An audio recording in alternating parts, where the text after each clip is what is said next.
Last game, last time we stepped on this field, we showed them who's on field today.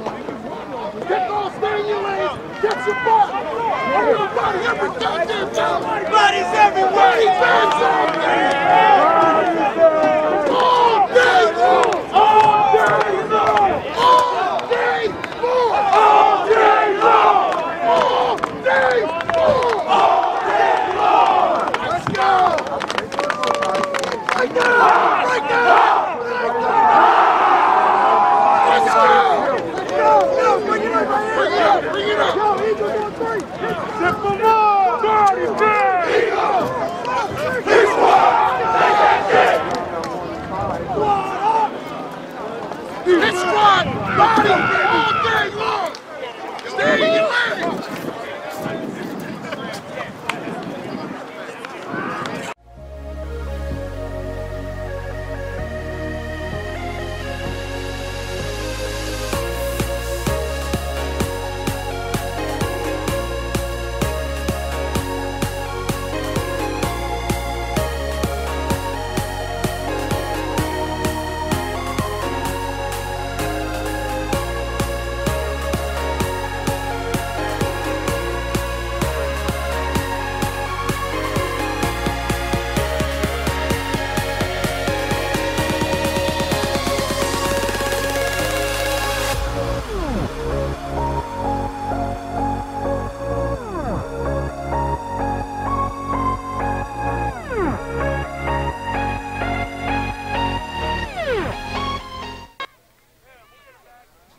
Coming to you from PYAA Field here in Pennsauken, New Jersey. Hello, everybody. It's the 2017 Northeast Atlantic Football League title game between the Clayton Eagles, winners of the Northern Conference, and the Wilmington Wolfpack of the Southern Conference. And it's going to be a really good one today on a nice sunny day here in Pennsauken.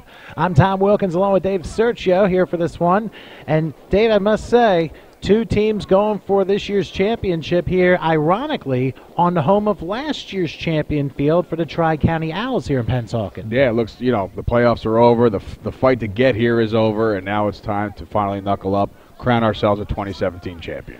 And most definitely we've seen a lot of veterans, of course, for the NEAFL, of course, from the semi-pro world. I think one of the keys, we look at the Clayton Eagles, the Northern Conference winners, Magic Mears is on this team, and he, of course, has a lot of playoff experience from, of course, other leagues, and I really think, looking at him and his quarterback play, he might be a big difference coming in this contest. Yeah, it seems like he might, when the situation calls for it, you call your own number, and, he's got a lot of weapons on the outside, great running game, so it remains to be seen, but I'm already set for kickoff.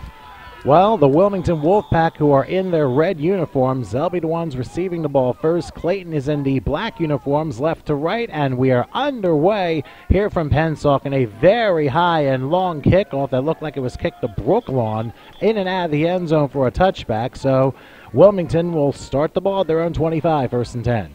Yeah, a great way to start things off, but obviously, didn't even have much of a chance to return. That one was kicked straight over his head. So we're going to get things started around the 20, and then we'll see what happens. Wilmington's quarterback is Joe Bianchino, 6'1", 190, who, of course, we'll be seeing on a bunch of plays here.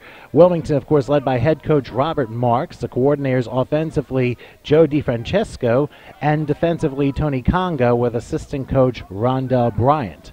Now, as I said, Wilmington, they won the Southern Conference Championship for the NEAFL. They are in the red uniforms. They'll be moving right to left. Of course, Clayton left to right, and we'll switch sides in the second quarter.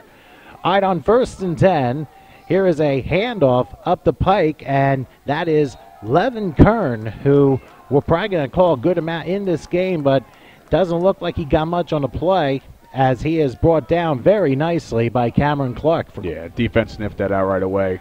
Your typical draw play, trying to get right over to the right side there, but defense well in position. Well, hardly a huddle here as we go I formation here on 2nd and 10.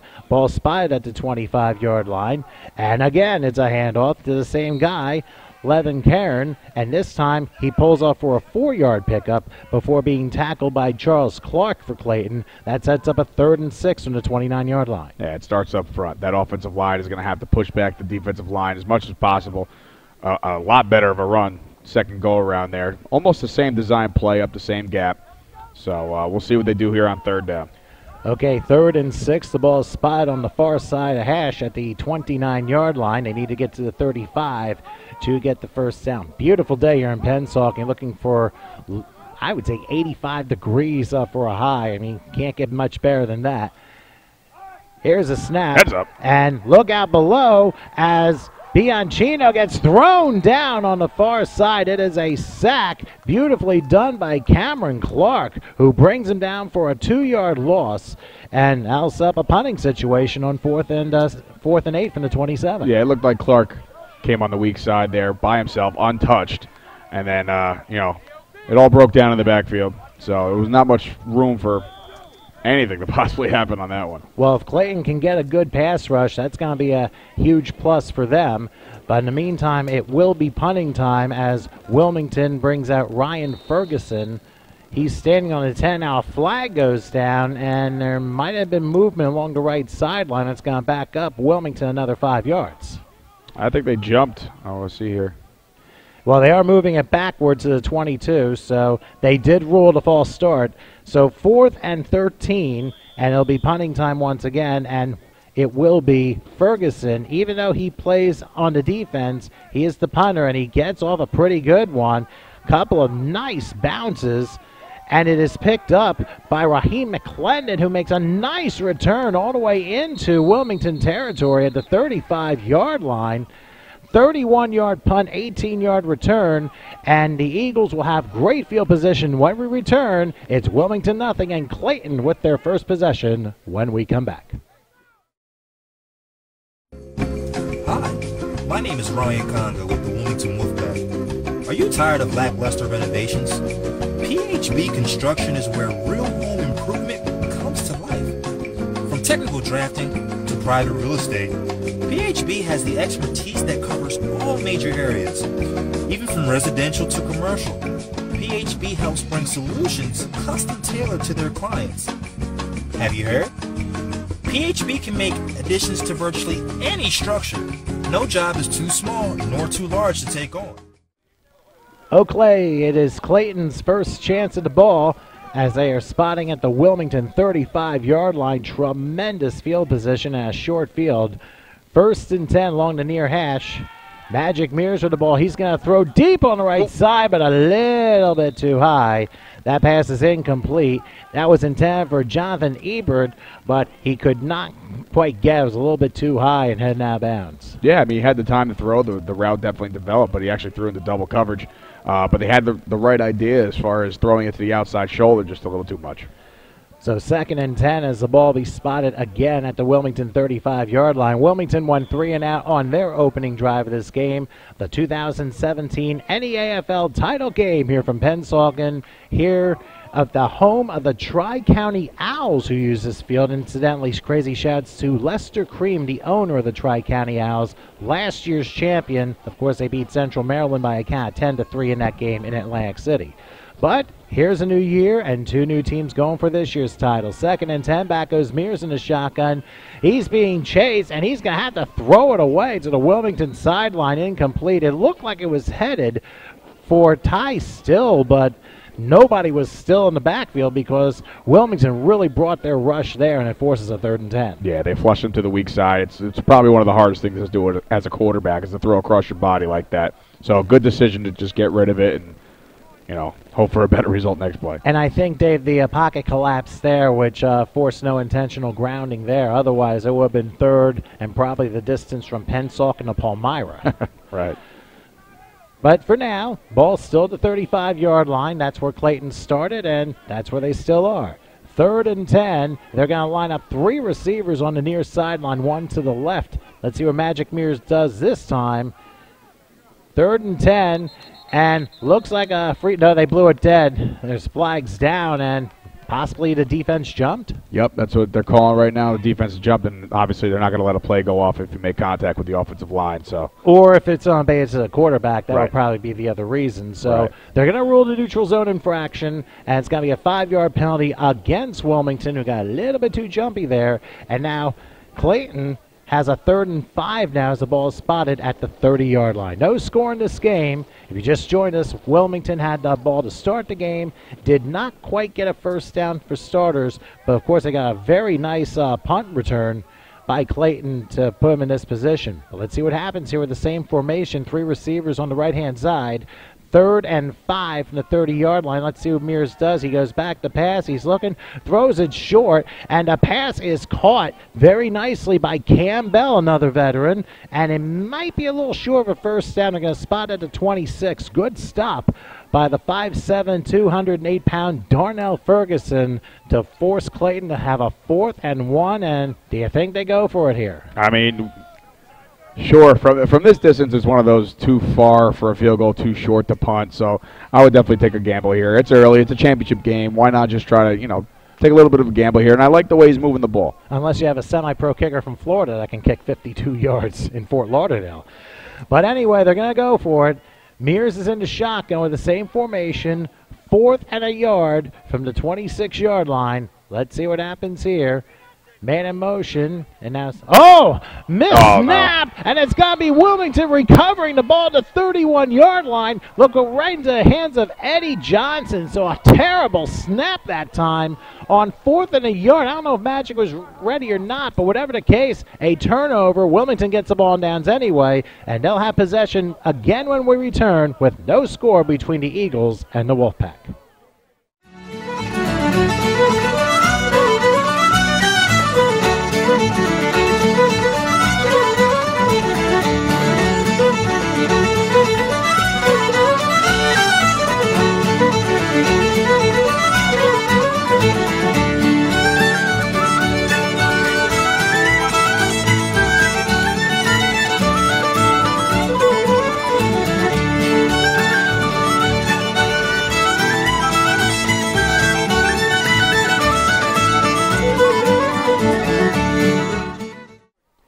Okay, we are back here. Wilmington with the football at their own 31-yard line, 1st and 10. They're going to try a handoff off left tackle. Looks like that was number 26 that time, Shane Earl. Didn't get really much. Actually, he didn't get really anything, so no gain on the play. Charles Butler looked like he came down with a stop. Well, it looks like they're not going to give you away from the run, but just yet. They had a nice run in their first possession of 4 or 5 yards, so hurry up offense here. And they're going to go with the same play. This time, they're going to use Keith Rich, try and put a little more power in, and it worked to an extent, a 2-yard gain to the 33-yard line, but once again, it is the Butler again, Charles Butler, coming through with a tackle. Yeah, 2nd tackle in a row there by Butler. He's got hot pursuit on this running game so far. All right, so on 3rd and 8, as quick substitutions happen here from the 33-yard line. Let's see what Bianchino does. Looks like an I formation. Clayton looks like they're going to show blitz. Play action. Breaking out of a tackle and throws up the pike. Pass is caught. That's C.J. Wade, who crawls his way near midfield. Brought down to 49-yard line, but Isaac Allen brings him down right there.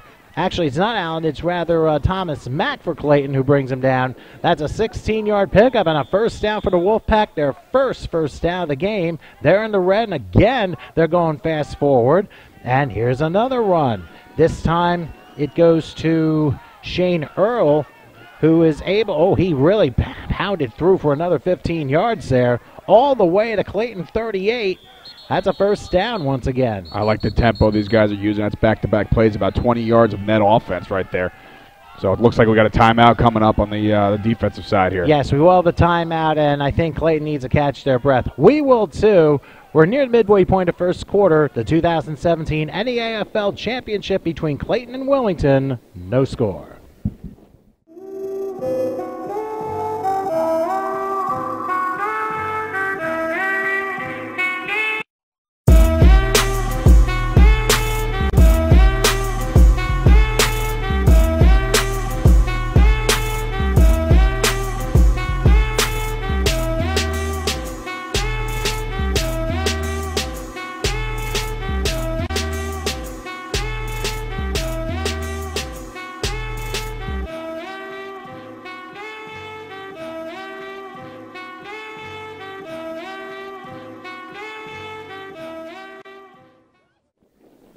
Okay, we're back here in Pennsauken. The Clayton Eagles and the Wilmington Wolfpack in the 2017 NEAFL Championship game. No score so far, but Wilmington is driving. And speaking of Wilmington, the team is owned by Levin Kern, and we wanted to give shout-outs to the following sponsors: Clear Shoes Incorporated, Imperial Photography, PHB General Contractors, and Clear Vision Photography. So crazy shouts to all of them sponsoring here in this championship game.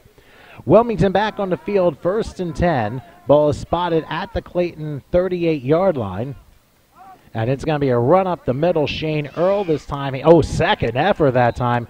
Gets him a couple of yards, probably down to the 36-yard line. Good tackle that time for Clayton. Mike Butler on that one. That's why you keep the legs moving, you know. You never know when you're going to escape some of these guys. A weaker tackler, you never know. Just keep going. Okay, I formation split left here on 2nd and 8 from the 36-yard line. Bianchino looking back. He's got to go deep on the far sideline, and it is caught! Holy mackerel! What a catch by number 88, T.J. Brooks, brings it down to the 1-yard line. James Young saves the touchdown there, but still a 35-yard pass play, 1st and goal for Wilmington, as they will try and be the team that scores first here. They're going without a huddle here. T.J. Brooks, 6'5", just got to throw it up and he'll go get it. Boy, almost Alvin Harper-like there. 1st and goal from the 1-yard line. Bianchino, he dropped the football, fumbles it, but he's able to fall, and he ends up losing 2 yards, lucky for him.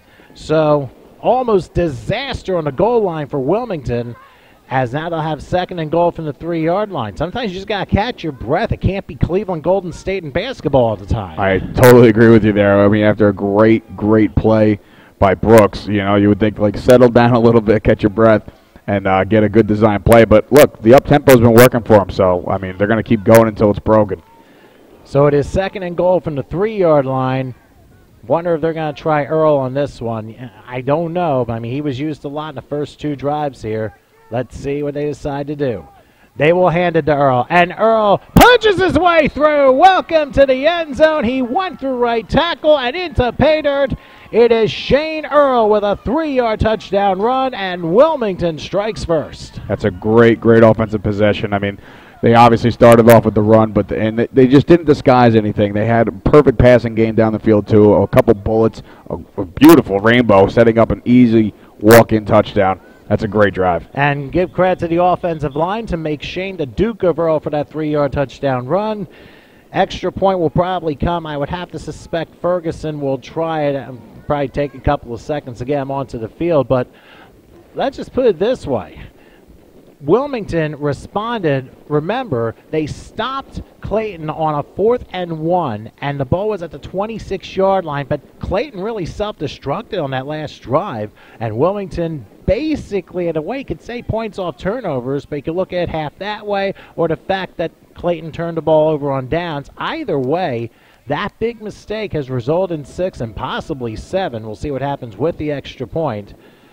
Now, keep in mind here, this is old NFL extra point rules here. It's not back at the 23-yard line. This is at the 10, so a normal, as we've been so used to it until the last couple of years, 20-yard extra point. Here's the snap.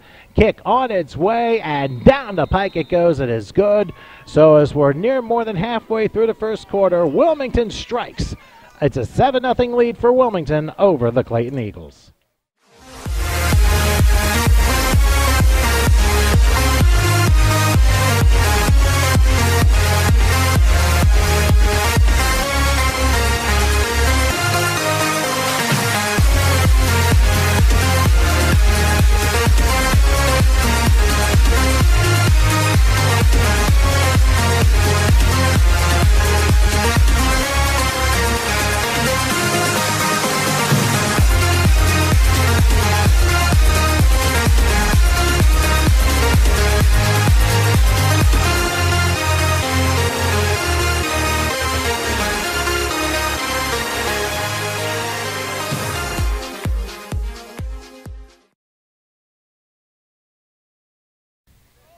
Okay, we are back here in Pennsauken as the Wilmington Wolfpack have just taken a 7-0 lead over the Clayton Eagles more than halfway through the first quarter. thanks to a 3-yard touchdown run by a number, I can't find it, 26 here. Shane Earl was able to come through with a 3-yard touchdown run. Extra point was successful, and that's why the 7-0 lead. That was all set up thanks to Wilmington stopping Clayton on downs, and Clayton will now have a chance to get even here as the kickoff is about to happen. Charlie Rich is about to send it out. Back for Clayton is Cam Bell, another veteran to the semi-pro thing. And it is kicked over to Bell. Takes it about the 20-yard line. He's going to run to the near side. He ran about 30 yards and only ends up getting about 8 to the 28-yard line before being brought down by Sam Ridgway. So now Clayton in the black uniforms with blue numbers and white trim.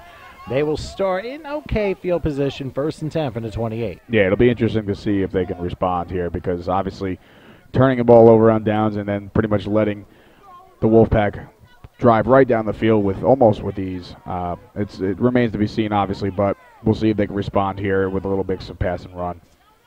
Remember, they had tremendous field position. Their opening drive, they had it the Wilmington 35-yard line, got as far as the 26, but then a turnover on 4th down really sent them backwards and led Wilmington to their eventual scoring drive. Here, it is 1st and 10 from the 28-yard line. They're going to line up in a shotgun, spread the field, 4 receivers, 2 on each side. Still looks to be to the right of Magic Mears, who is now calling for the ball, and now gives it to Still. He breaks a tackle and is not going to get much. He'd be lucky if he got a yard, but it more looks like he got back to the line of scrimmage. Good stop by Rodney Fisher on the defense for Wilmington. I'm always a fan of a draw play, but you have to sell it a little bit, so you got to be careful of that. It'll break down early. And, the offensive line can only block for so long, especially on a running play. It'll be 2nd and 10. The ball is spotted at the 28-yard line.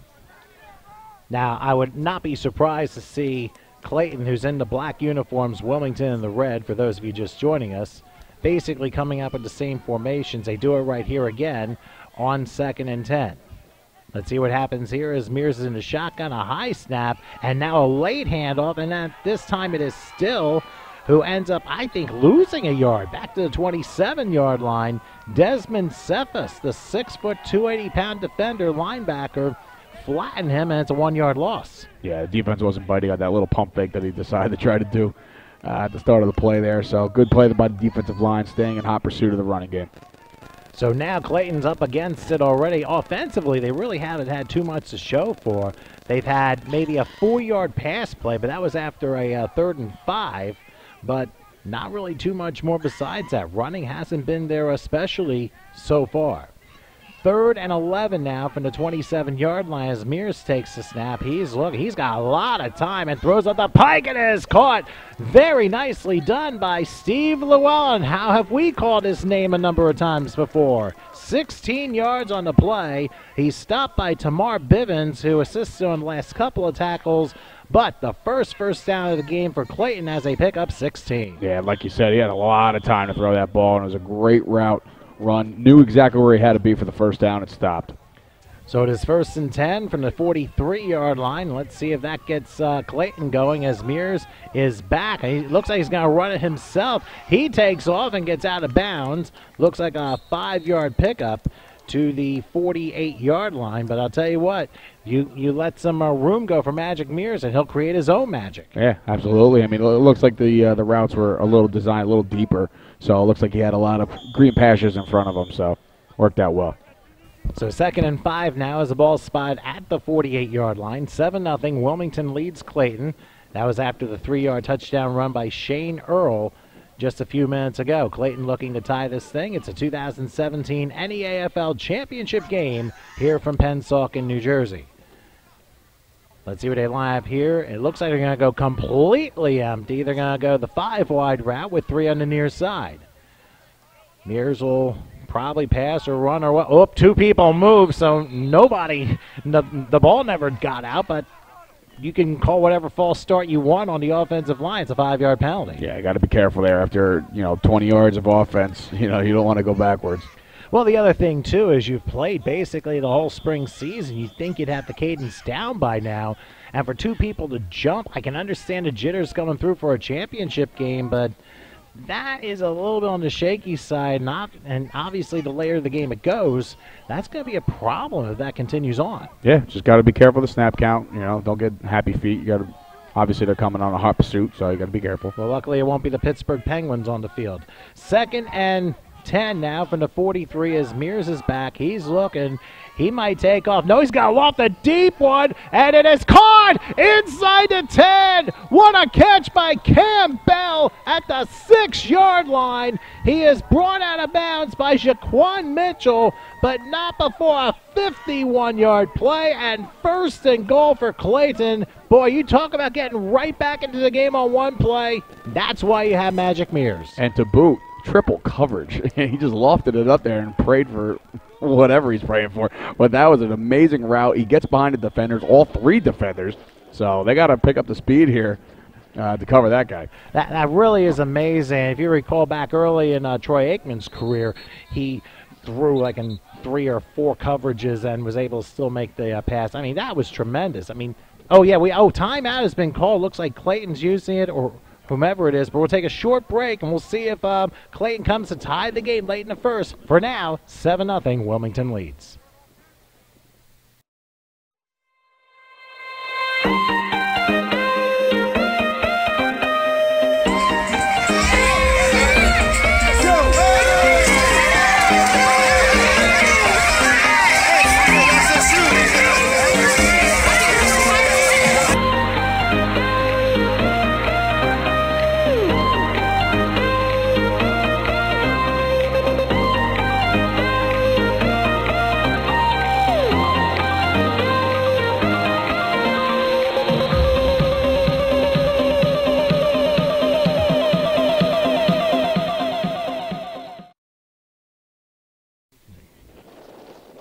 Okay, we are back here in Pennsauken.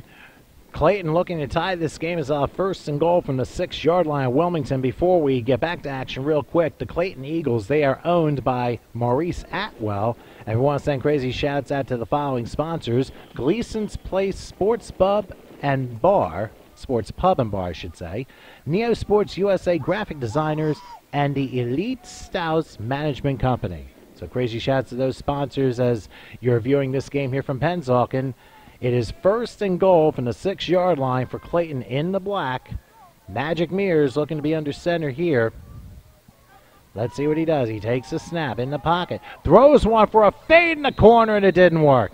Pass incomplete. It was intended for Tamar Jackson, but that time the double coverage kind of got him there, and Magic may have let the ball go a little bit too early. He might have been forced to do so. Yeah, not a lot of real estate there. I mean, when you're on the 1-yard line, you know, typically you try to punch it in here, but, you know, took a chance. Double coverage. And I know he got lucky before with the triple coverage beat down, but I chalked that up to the burners that the receiver put on Cam Bell.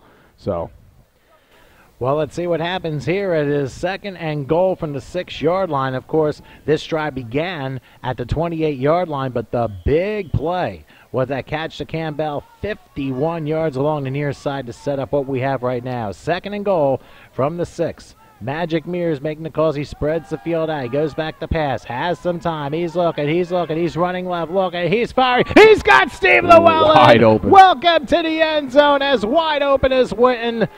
Great catch by Steve Llewellyn. Boy, he has been a tight end that has done so well for so long, and he comes through with a potential game-tying score. Clayton a point away from leveling this thing up. That was great. I mean, it's almost reliable here. You know, before with the 3rd and 11, he catches the ball 16 yards down the field, and now watching him scramble a little bit, just follows the ball the entire time and finds himself in the back of the end zone wide open.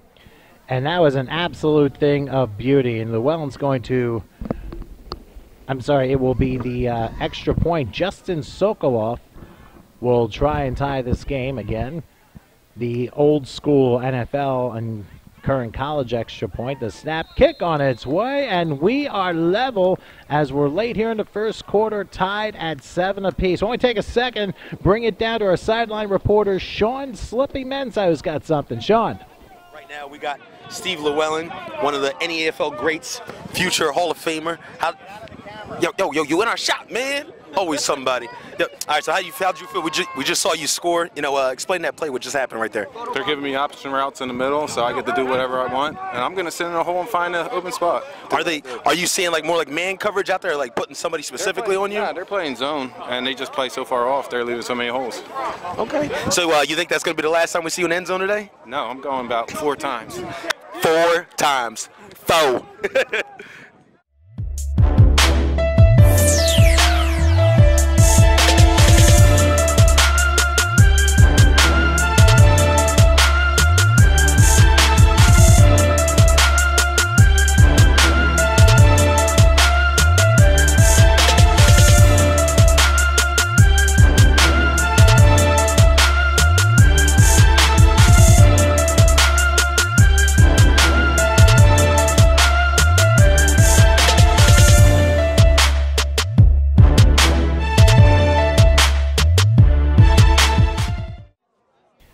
Thank you very much, Sean, for that. We are tied at 7 as Clayton is about to kick the thing off back to Wilmington.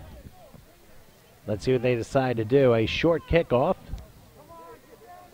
It takes a 1 hop and it bounces into Jermaine Banner's hands. Let's see what he does here.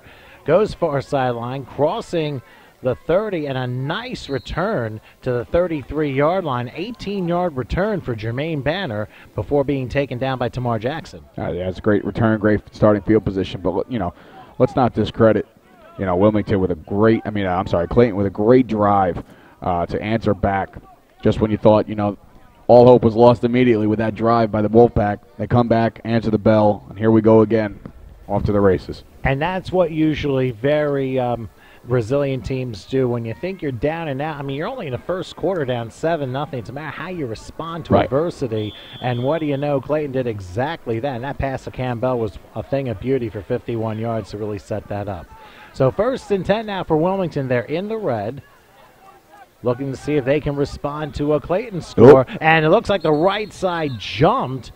And I have a feeling we'll have an encroachment foul against Clayton, which will force a shorter first down play. Yeah, a little over anxious there. They know that the first 2 possessions they started with a run, so they're going to try to get a little bit of a hot pursuit on the running back, but jump the gun a little bit. So a 5-yard penalty will set the ball at the 38-yard line. It'll be 1st and 5. And for once, Wilmington's catching their breath before they go full throttle here with their no huddle. Almost a la Chip Kelly. Doesn't matter if he's with Oregon or with the Eagles or wherever he might go to next. Let's see what happens now as Wilmington breaks the huddle, and we'll see what Joe Bianchino has up his sleeve here. The line in an I formation. Looks like they're going to line up heavy on the right, but a receiver on the left. 1st and 5, Bianchino. He's going back to pass. He's going to throw far side. A nice catch by Mark Tiberi, who is able to get near the midfield stripe. He gets taken down by Mike Butler, but not before a gain of 11. That's a 1st down for Wilmington. Yeah, Clayton brought they brought the heat on that play. And who's the last guy you think's going to receive a pass? The fullback. It's perfect. Well, if you include him, then obviously you have an arsenal of anybody 100%. you can use, because you figure if you use the fullback in the offense, as it looks like we have an official timeout here, and I think they're checking the ball for some reason. I'm not sure what. But to get back to your point here real quick, Dave, if you use the fullback in your arsenal, I mean, you really can go to anybody. Right. I mean, we saw it in the first 2 possessions. They're trying to rely on the run a little bit, but they can spread the ball, plenty out. Especially when you bring all that heat up the middle, not going to have a lot of coverage. So if the fullback can slip out a little bit, and he's obviously versatile, catch that ball and take it. Yeah, why don't we go ahead and take a break while we have this official timeout. Clayton and Wilmington tied at 7 apiece.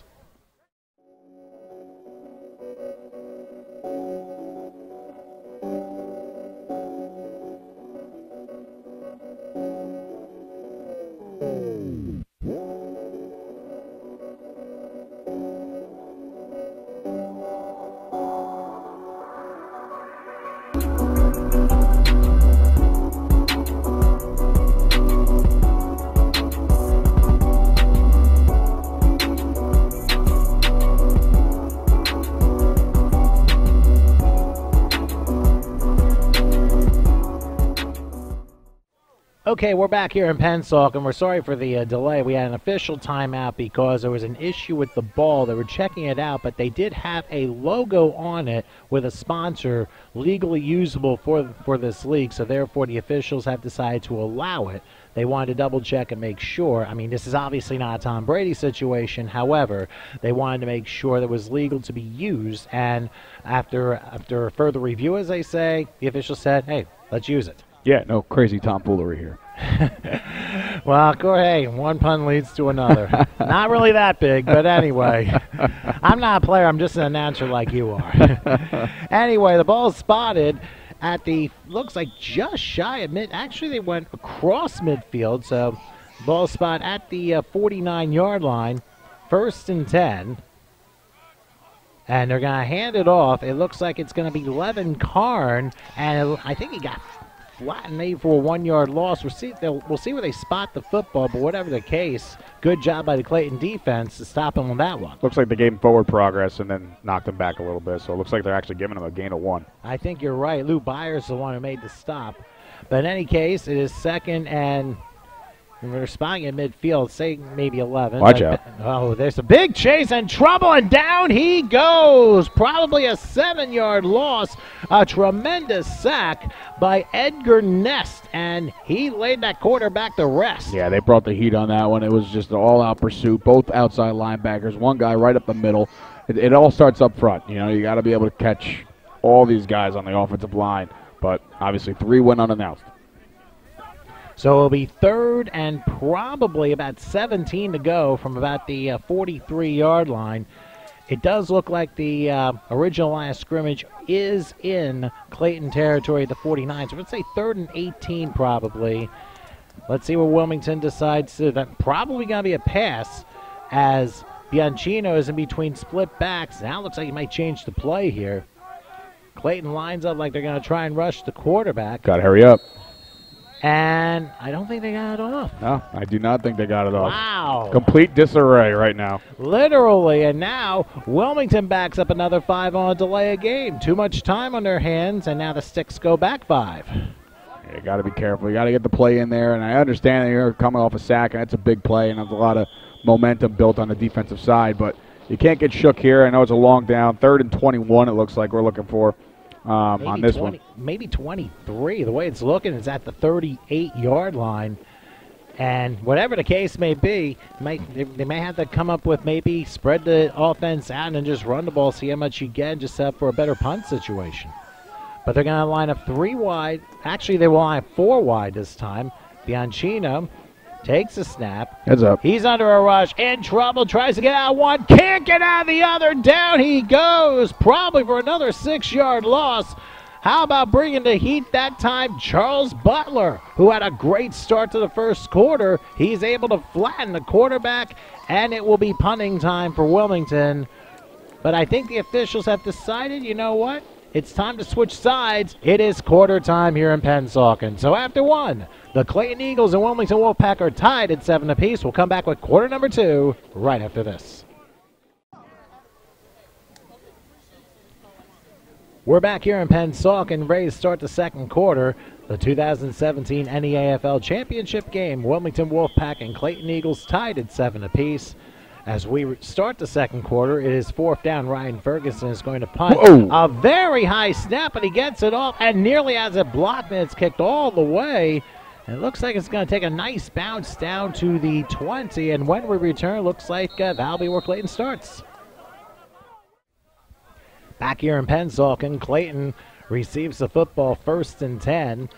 Looks like their own 20-yard line after a 49-yard punt by Ryan Ferguson. He had to deal with a very high snap and ended up just getting it off, nearly had it blocked.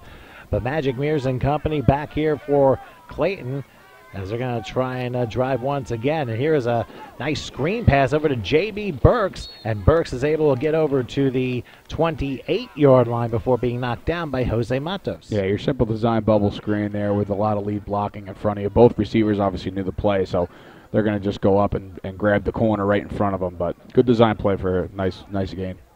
Okay, 2nd and 2. The ball will be spotted at the 28. You would think there might be a run here, but hey, you never know. Stranger things have happened, and just remember, when it comes to semi-pro football, adult, amateur, however you want to describe this football, you just don't know what a play call is going to be, especially when you have the same formations. And here, Clayton's going to line up all wide, 3 receivers near side.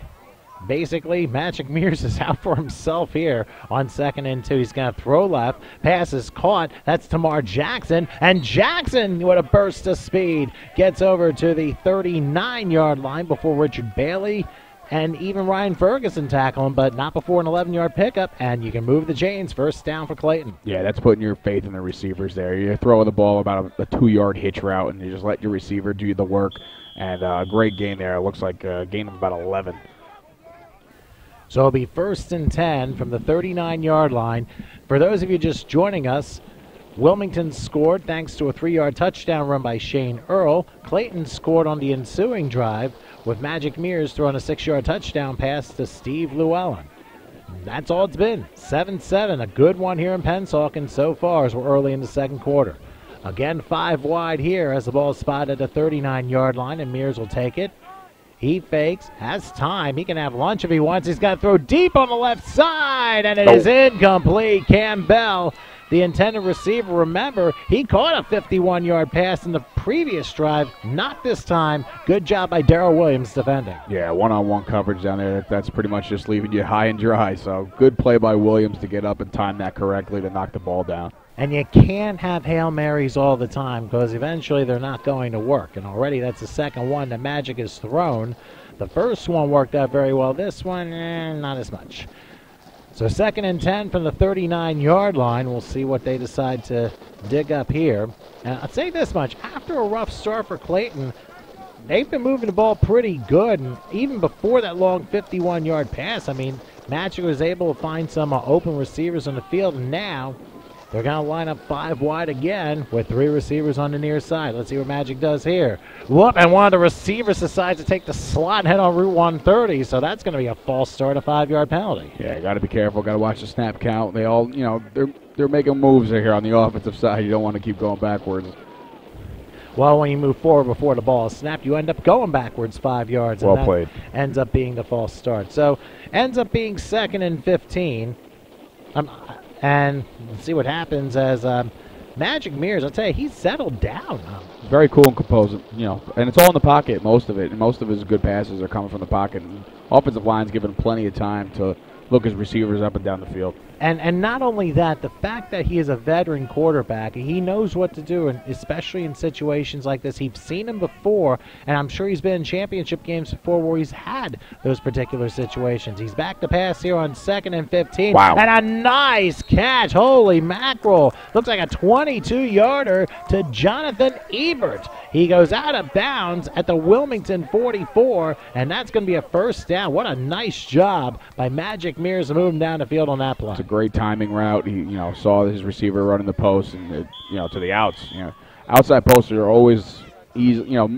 Their success rate's always better because, it's only the only thing standing between you and the ball is out of bounds.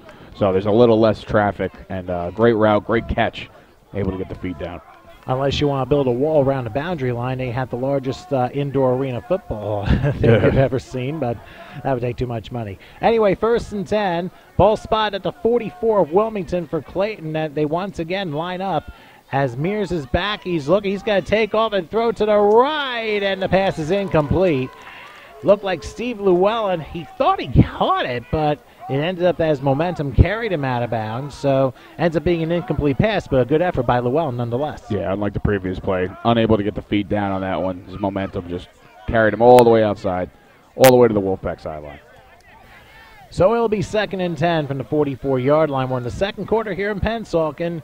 PYAA Field. We're tied at 7 in what has been a pretty good one so far. And we'll see what Magic Mears does as we are at 2nd and 10. The ball is spotted at the 44-yard line. It's been a lot of passing. We haven't seen too much in the name of running as of late.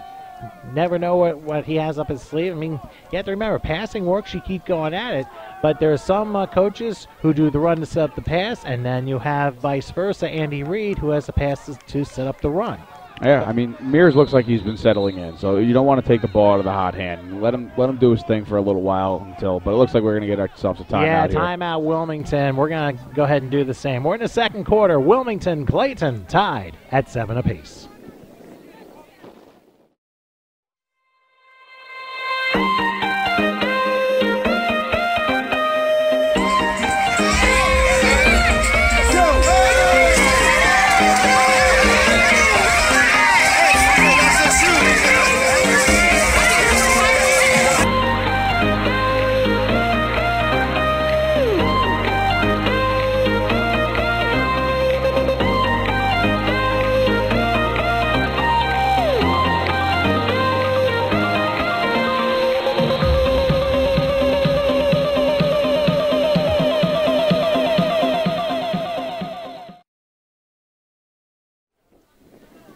All right, we're back here in Pennsauken. The Clayton Eagles and the Wilmington Wolfpack were level at 7 apiece. Clayton right now in Wilmington territory at the 44-yard line.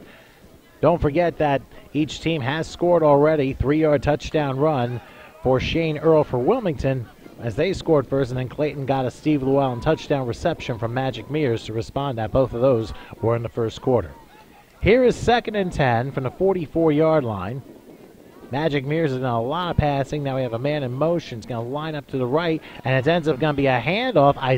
Isaiah Spencer plows his way maybe for a couple of yards down to the 42-yard line. So now the Eagles are set with a rare 3rd and 8 situation. So considering how the offense has been so far for Clayton, this is going to appear something a little bit different to them. Yeah, and like you said, there was no remnants of any kind of run game prior to that one. So we'll see what they do here. Well, again, it seems like more of the pass to set up the run, but the pass has been going pretty good so far. Right. Mears has been off target a little bit. We'll see what happens here on 3rd and 8 from the 42-yard line. Shotgun formation. Again, they line up 5 receivers, and the middle receiver on the left moves, and that forces them back another 5 yards on a false start. That's a second false start this drive alone, so you just got to be careful. You got to watch that. I mean, I understand there's a lot of anticipation for every play, but you got to, keep your feet in the ground to the ball snap. Well, most coaches say that these 5-yard penalties are mostly mental mistakes. And to be quite honest with you, they really are, because you got to be right on cue with what your team is trying to do and basically work like a well-oiled machine. If that piston is a little bit off, just like we saw in the last play, then it could really cause some problems. And now Clayton faced with a 3rd and long, 3rd and 13, as the ball is going to be spotted at the 47-yard line. And I'm almost sure that will be a pass this time, but hey, you never know with Magic. He has fooled me many times before. I've called games from him for a number of years for different squads. I'll tell you what, he really does strike some fear in a lot of defenses. So now as Clayton breaks the huddle, it'll be 3rd and 13 from the 47-yard line. Let's see what Mears does.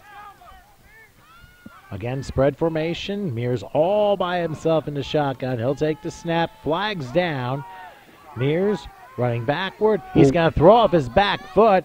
And the pass is, I believe, caught. Yes, it is. It is caught. Beautiful grab by Tamar Jackson along the near sideline. He was surrounded by Jose Matos and Ryan Ferguson, but not before a gain of 16 and a first down for Clayton. That is quite a play for a gain of 16 yards. Magic Mears knowing he had the wherewithal, almost like a free play. Offsides are going to decline that one. But a great route coming back to the ball and worked out perfectly. Got the first down and continues his drive. And smart observation, Dave, on that one. Knowing that the play was offside, Magic could have tried one of those Hail Mary plays, but instead he threw off his back foot and was able to find Tamar Jackson in double coverage. Very nicely done. So it'll be 1st and 10 from the 31-yard line. And once again, Magic looking to find a receiver or use his feet. Let's see what happens. Might try another deep ball. Boy. Wait a minute. Did somebody move again? Going for the trifecta here.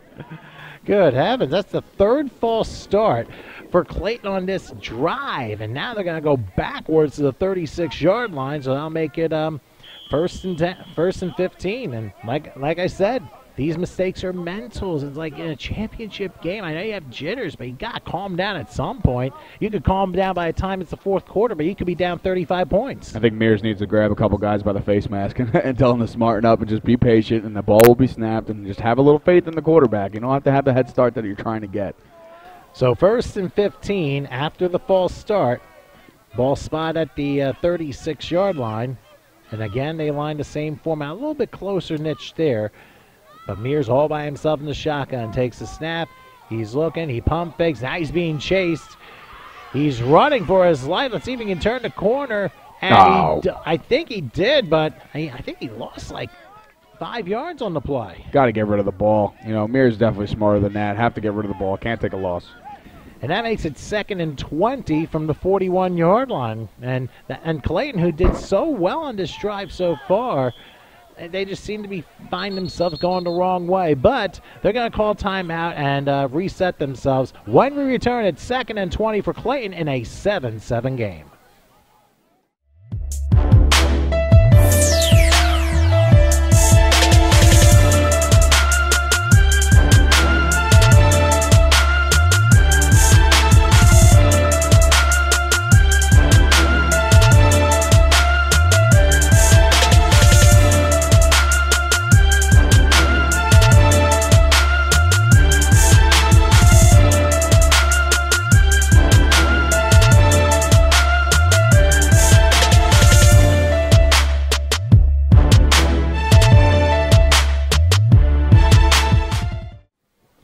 Okay, we're back here in Pensacola in a 7-7 game between Clayton and Wilmington. Once again, the sponsors, of course, brought to you for the Wilmington Wolfpack, Clear Shoes Incorporated, Imperial Photography, PHB General Contractors, and Clear Vision Photography. We'll get to Clayton's momentarily. Meanwhile, it is 2nd and 20 as the ball is spotted at the 41-yard line after Clayton called timeout. Here's Mears taking the ball himself, and he's going to run it all the way down to, I'm going to say, the 33-yard line. So it's a gain of 8. So now a 3rd and 12 coming up for Clayton as they need to really get themselves going. Speaking of Clayton, let me get this in real quick. Their sponsors, Gleason's Place Sports Pub and Bar, Neo Sports USA Graphic Designers, and Elite Status Management Company. I'm sorry for the mispronunciation earlier, but there's a Z at the end of status, so that's why it kind of threw me off a little bit. But anyway, sometimes it's always for effect. We're all human. So are GPS systems. 3rd and 12 as the ball is spotted at the 33-yard line. Let's see what Mears does this time. The defense shifts, flags are down.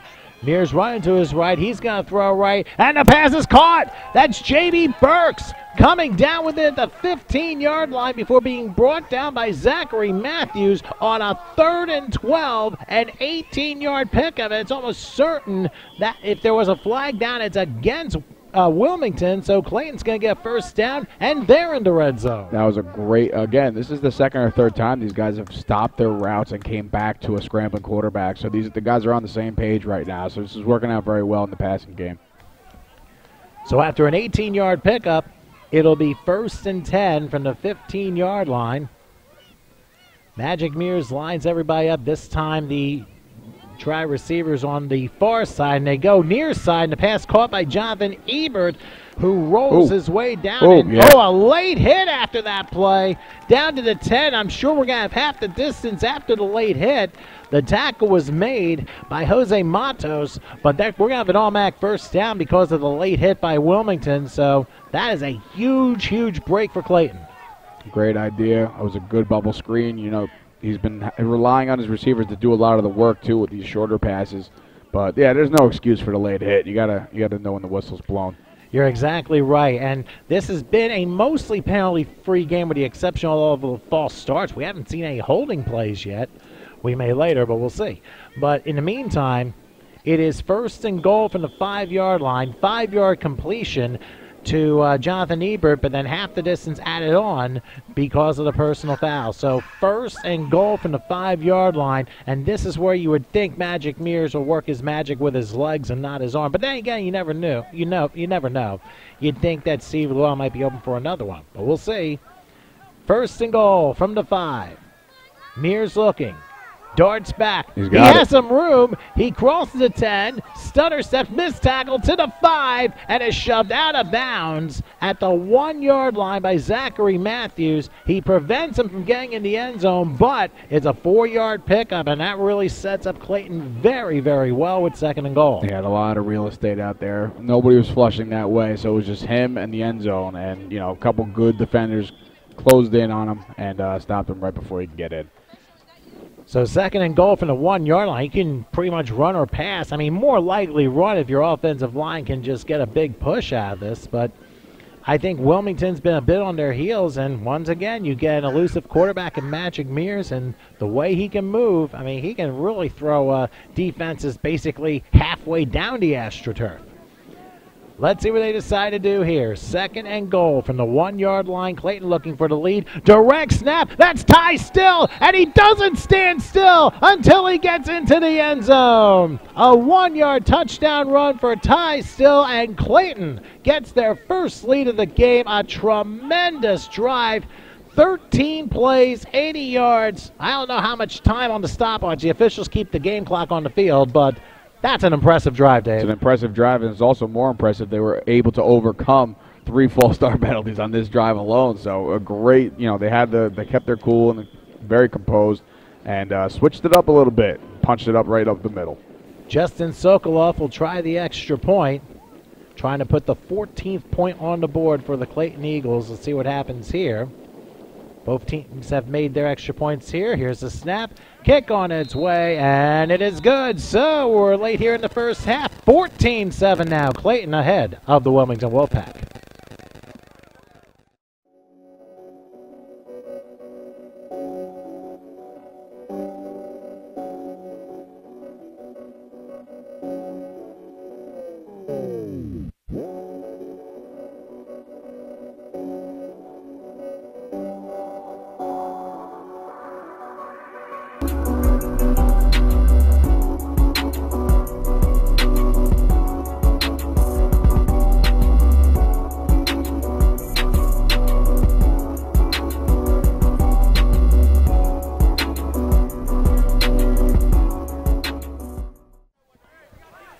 Back here in Pennsauken, I'm Tom Wilkins with Dave Sergio here, and it is 14-7 in favor of the Clayton Eagles thanks to a 1-yard touchdown run by Ty Still just a couple moments ago.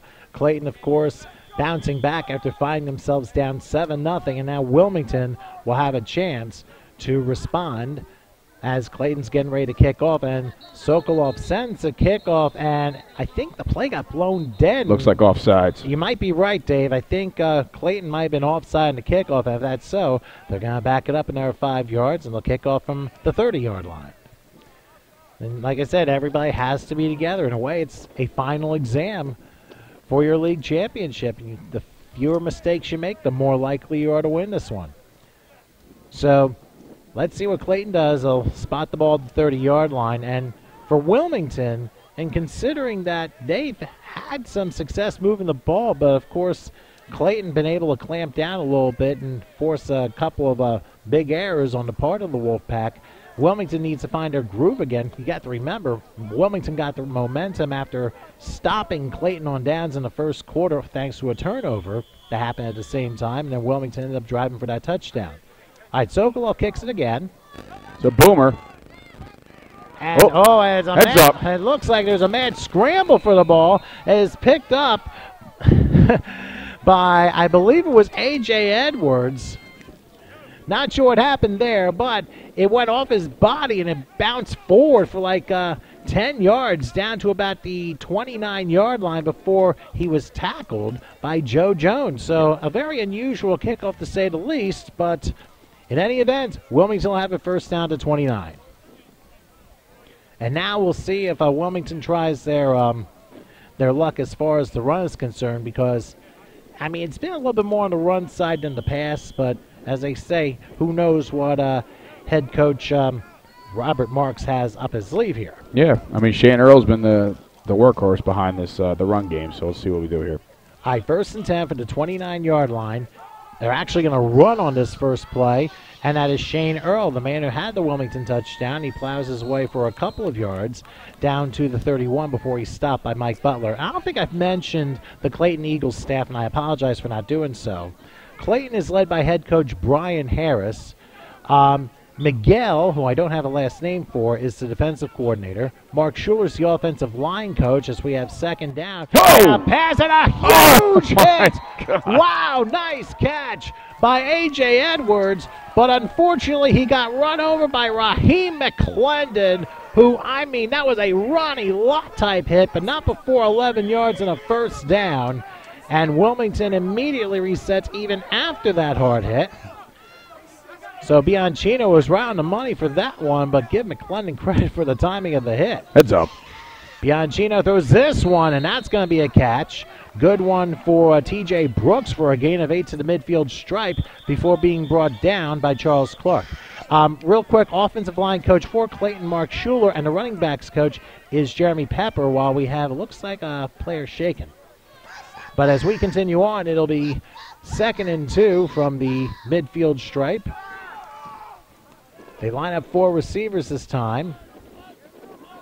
Whoops. Oh, wait a minute. Somebody Heads on the up. far side jumped, and the play's blown dead. I would think a false start, and that's an unusual flail for a false start, especially along the far side of the field. Well, it has been the theme thus far in this game. A lot of false start penalties, and that is indeed a false start. I saw the signal from the referee. And to figure you have a 2nd and 2 and this happens, you're like, are you kidding me? Of course, Robert Marks, the head coach of Wilmington, is like, good Lord, what are we doing here?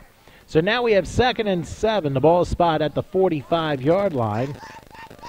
And we'll see what Bianchino has this time. Lines up in a shotgun. 4 receivers, 2 on each side, evenly divided here. Almost movement. But Bianchino going back. He's going to lob one, and it's incomplete. That looked like it was more like a drop pass, and unfortunately it ended up being dropped. Shane Earl was the intended receiver. Well, had that left tackle been legal, that would have been nice. But there was nobody remotely even close to that one. Well, I've never seen a 4-man offensive line with 6 receivers. The NFL might change it that way to try and get 20 more points a game the way things are looking. Yeah, but yeah. Wouldn't surprise me at all. You never know. But anyway, it is 3rd and 7, and that false start penalty looking big right now against Wilmington, because you had 2nd and 2, this happened, now you have an incompletion, and they have 3rd and 7, yeah, another likely pass play, but hey, I've been wrong before. Bianchino in the shotgun, single setback next to him, and now a one-hopper, a throw to first, almost intercepted. Almost threw a baseball play in there. The pass is incomplete. Javon Stokes, the intended receiver. James Young, if he got his paws on the ball, he might have been running all the way up 130. Yeah, I mean, it looked like he had it. He looked like he had the ball in his hand for about a split second, but that's 3 times this drive alone. The center has not been reaching him on the snap, so that takes an extra, half a second to regroup and pick a ball up and, be careful of everybody else diving for it. So it will mess up the timing. So Ryan Ferguson now going to punt for Wilmington. They had a nice, promising start to this drive, but again, those minor penalties really proved futile here. Oh, booming punt all the way back to, oh, goodness gracious. I wasn't sure if he was going to try and return it, but instead it breaks the plane before it goes out of bounds in the end zone, so that's going to be a touchback, and Clayton will get the ball 1st and 10 to 25-yard line. So a tremendous 55-yard punt, and Clayton with 1st and 10 from the 25-yard line. They're already up 14-7, and they're definitely looking to try and extend the lead here. Yeah, I mean, nice punt. Obviously, had the right idea, but just a little bit of a terrible bounce on that one. So the net's only around 30, but there's a chance now for the Eagles to respond here, being down. Well, to put it in perspective, Dave, I mean, Clayton, they were down 7-0. They're up 14-7 now. Right. And just to give you a little game reset for the remainder of the first half, each team has 1 timeout left. So they're going to have to use it very judiciously here. And we'll see if Clayton can pull off a 75-yard drive here late in the first half. But again, it's all basically among the arm and the 2 legs of Magic Mears, who right now has been the difference in the game. And he, I think after a little bit of a rough start, he has stayed poise. He got himself together, and the receivers have certainly gotten together. Of course, one of the key plays in the game, Cam Bell's 51-yard reception, which set up the first touchdown to Steve Llewellyn, and that, of course, got Clayton going. But now it is 1st and 10 from the 25-yard line as Mears will throw a slant up the middle, and the pass is caught for an 11-yard pickup. That's Jonathan Ebert for a gain of 11, and Ryan Ferguson with the stop, but still an 11-yard pickup and a first down for Clayton. Yeah, great idea. It was a quick pass. You know, was like a 3-yard in, 3-yard slant route. Just took it. Well, they're going to go fast forward here. The lineup, of course, 3 receivers on the right, the empty backfield here. Here's a throw, one hopper incomplete. They tried to do the same thing with the intended receiver, which happened to be Jonathan Ebert, but didn't quite work. It was a low throw, so it'll be 2nd and 10. Yeah, looked a little rushed, and it looked a little like he was throwing across his body a little bit, but just one hop in there. But I also think the offensive line for Clayton's doing a little bit more dictating of this second quarter of anything else, because Wilmington really has not had too much of a pass rush. I mean, if you think about it, Clayton's been the one that's had the pass rush against the Wilmington quarterback earlier in the game, and that's kind of what's thrown him off a little bit. So now 2nd and 10. The ball spotted at the 36-yard line. Let's see what Magic does this time in the shotgun. He'll take it, goes back, pump fakes, rolls left under a rush, and he just throws it up to us, and I decide not to catch it. So incomplete. The nearest receiver was Tamar Jackson, but I don't think he at 9'7" would have caught that one. Yeah, that was, it's very, like I said before, very difficult to throw across the body. Just trying to get rid of it, just trying not to take a sack, which is obviously the right idea at that moment. So, and then put it right in your breadbasket. And this actually works in Wilmington's favor, too, because 2 incomplete passes, the clock is stopped for whatever time is left here in the first half. Remember, the officials have the time being kept on the clock. So I would say probably like maybe three minutes left in the half, only my estimation. You have to remember that. So now Clayton lines up 3rd and 10. Very important play for Wilmington's defense here. Let's see what Magic decides to do here. They go 5 wide here. And guess what? Oh, boy. Another receiver moves. It seems like it's a slot receiver that just gets a little bit too jumpy. And once again, a false start. It's like the 4th one in the last 2 drives for Clayton. And fortunately, to this point, it hasn't really hurt them. But here you got 3rd and even longer, and that could really prove to be a very tough situation coming for them. Yeah, I mean, the head coach over there his blood has to be boiling at this point. But listen, they were able to overcome it last time, so let's see if they can do it again. So it'll be 3rd and 15 from the 31-yard line. Clayton ahead 14-7 on Wilmington. And like I said, for Wilmington's defense, this is a very important play. Mears again with the empty backfield. Takes the snap. Goes back under a rush. Looks like he's going to be blindsided and flattened. Down he goes. It is John Johnson, the 6'5", 285 defensive tackle, who gets him down for a sack. And now, timeout called by Wilmington. They're going to use their last one of the half. And we'll take a very quick break to see what happens on 4th down with Clayton ahead, 14-7.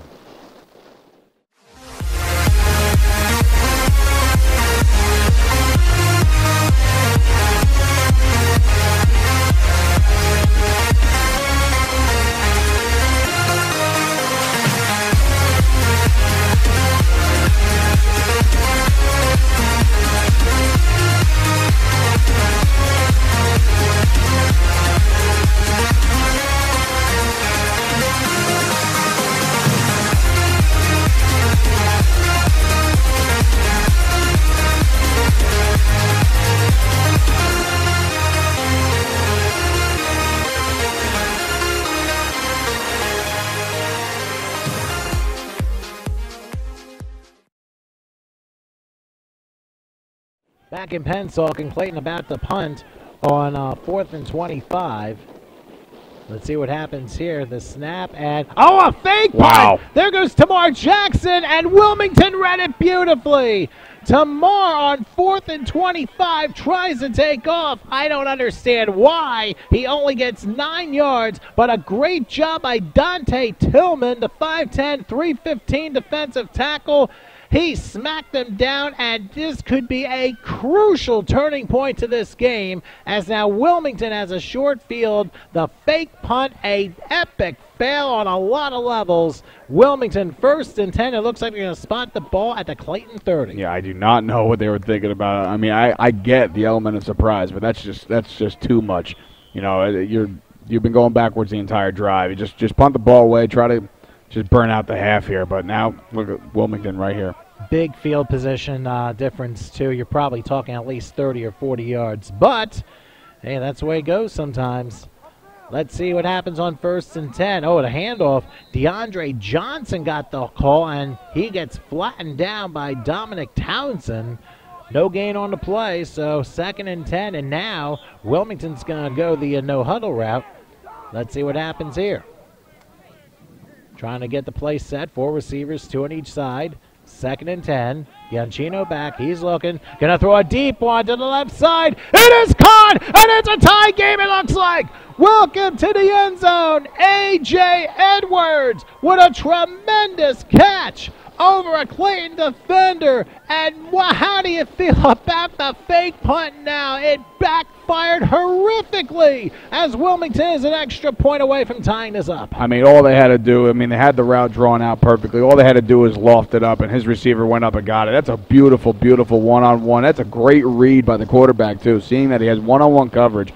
Lofts it over the top, and there you go. Bianchino really found a great weapon in Edwards, who went over the top, caught it, and away he went. That is a beautiful play, and even though they did kind of like going fast forward there, a humongous play by Wilmington to get themselves right back in this game, and now they're an extra point away from tying this thing up. So they're going to bring on Ryan Ferguson for the extra point. If he can get this, we'll be in a level game at 14 apiece.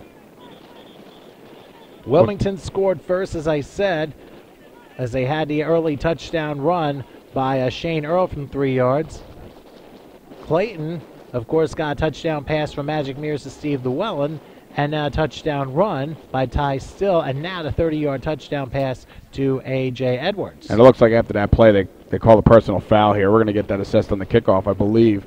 After the play, hit him out of bounds, and, well, that's just tempers flaring there.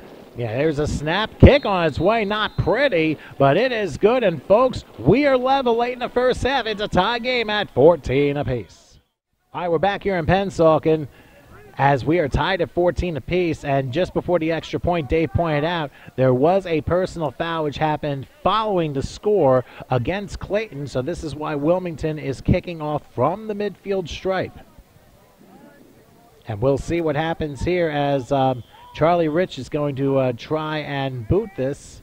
It's a short kickoff, and it's taken by the up man, it looks like, and that is wait a minute. A big hit. Ryan Marsh had it, and looked like there was a bigger hit going on. Well, there's a person. Sure. That's going to be another 15. I mean, he nailed him right out of bounds. Yeah, I think you're right. I didn't see the flag, but I think your head was up, my head was down at that moment.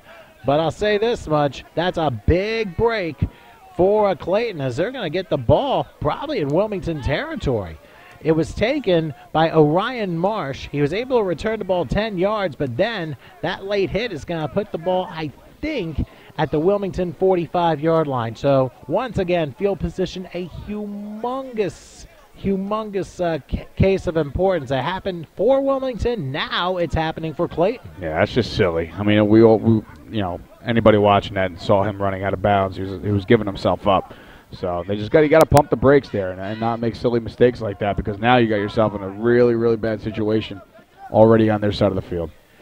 And now Magic Mears has a chance to answer back after the backfired fake punt of the last drive. What Clayton needs to do is kind of have to forget about it before things completely spiral out of control. It is 14 apiece right now. And let's see what happens here as is Clayton ball 1st and 10. Let's see what happens as they're going to line up, of course, empty backfield. Magic the only one in the shotgun. 5 wide, 3 receivers near side. Magic takes it. Looking. Oh, he scrambles back. He's going to throw up the middle. Pass is caught. Nicely done. And it's Tamar Jackson down to the 30. DJ Strong able to make the stop. And I think we have somebody shaken up. So, yeah, looks like he's coming off. Helmet's off already. Yeah, something wrong here. Why don't we go ahead and take a short break? We'll update a little bit later. We're tied at 14 late here in the first half. We're hoping whoever was shaken up was all right on that last play. But in the meantime, it is 1st and 10. Ball spotted at the 30-yard line. I think it was Tamar Jackson who was the one that was shaken up. He was the one that caught the 15-yard pass. Probably took quite a hit at the very end, but in any case, 1st and 10 from the Wilmington 30 as Magic is back. He's looking. He's in trouble. He goes right back into his hat. Down he goes. Jose Matos able to get the sack, and you got to give a little assist to Gerard Harvey that time. He might get a third of the sack. Yeah, I mean, Mears has been pretty much no pun, a magic man with his feet tonight, avoiding all stuff like that, but there's just too much pursuit. So it's 2nd and 15 from the 35-yard line. Now you'd have to think there'd be a passing down here. Magic, low snap this time. He will throw, and the pass is tapped and incomplete. A little bit too hot for the intended receiver, J.B. Burks.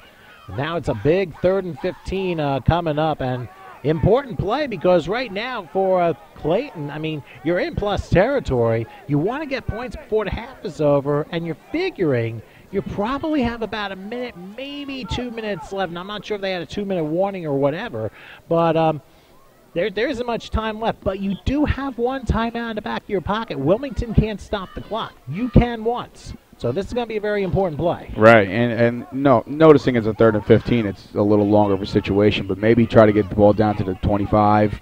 Try to get yourself a maybe makeable long-distance field goal range here. Let's see what happens on 3rd and 15 from the 35-yard line. Once again, the empty backfield. And Magic Mears calls for the ball, takes the snap. He's looking. He's being rushed. He's looking to his right, far side, fires a pass, and it is incomplete. It was headed in the direction of John Gracia, whom we didn't quite call yet today. And now a late flag just came in. Yeah, what was that? I don't know what that's about, but that could, you know what?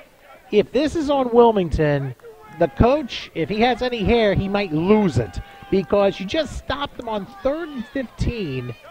If this is an unsportsmanlike conduct foul, you just gave a new lease on life to Clayton, and you just did that because that's exactly what the call is on the field by the official. Unsportsmanlike against Wilmington. As Josh Lewin once said for the San Diego Chargers, there are no words. 3rd and 15. I mean, this is all you had one job. Just stop them, get off the field. That's all you had to do. So an unsportsmanlike penalty for, I'm not sure of the rules in this league, but if another one, maybe he'd get tossed or like. It is possible. It's a bad deal now. Remember, every league has a different twist to their rules. So right. Obviously, we can only go with the flow of what we have here and just get the explanations later to give to the audience. But that has got to be just a devastating blow to Wilmington. They're like, what just happened here? We just stopped them, and instead of 4th and 15 from the 35-yard line, and probably Clayton going for it or pooch punting it, now Clayton has 1st and 10, round the borders of the red zone at the 20-yard line. Now Wilmington has to get their heads back on here, and looks like on a bait to the quarterback. It's going to be a free play as Mears lobs it. It's intercepted. It doesn't matter because it looks like Wilmington was offside, and he decides to take an knee and say, forget it. I think we now realize that we goofed up again. At first, the initial reaction was that he had a great jump, but nobody gets that good of a jump. Too great of a jump. So offside will definitely be the call. And I thought it was going to be on a bad. They'd blow the play dead. They did not. But once again, Wilmington, I mean, you just stopped them on 3rd and 15. Yeah, an unsportsmanlike conduct foul, which gave Clayton a new lease on life. And now this offside, which will make it 1st and 5 from the 15-yard line. That has got to be just totally devastating for that defense. Yeah, I mean, all the confidence in the world going into that drive. Stopping them after 3rd and 15, you think you're just going to walk off the field, but somebody opened their mouth. Well, There isn't too much time left in the first half, I can tell you that. But just to reset, Clayton does have one timeout left. Wilmington has none. They used their last timeout on defense on the last drive for Clayton, and where Wilmington got the ball back but couldn't do anything with it. So 1st and 5. Let's see what Magic Mirrors will do. Again, empty backfield. 3 receivers now on the far side. Here's the snap under a rush is Mears. He reverses gears. He's off and running to the near sideline to 10 to 5. And he might have gotten the first down. We'll see when they spot the football. Looks like the official's saying the 4-yard line. So it's going to be 1st and goal from the 4, but more importantly, it stops the clock. That's whatever it is on the field. Right, yeah, it was getting out of bounds was the key there. If you knew he wasn't going to make it into the end zone, you got to get out of bounds, stop that clock. So now 1st and goal from the 4-yard line.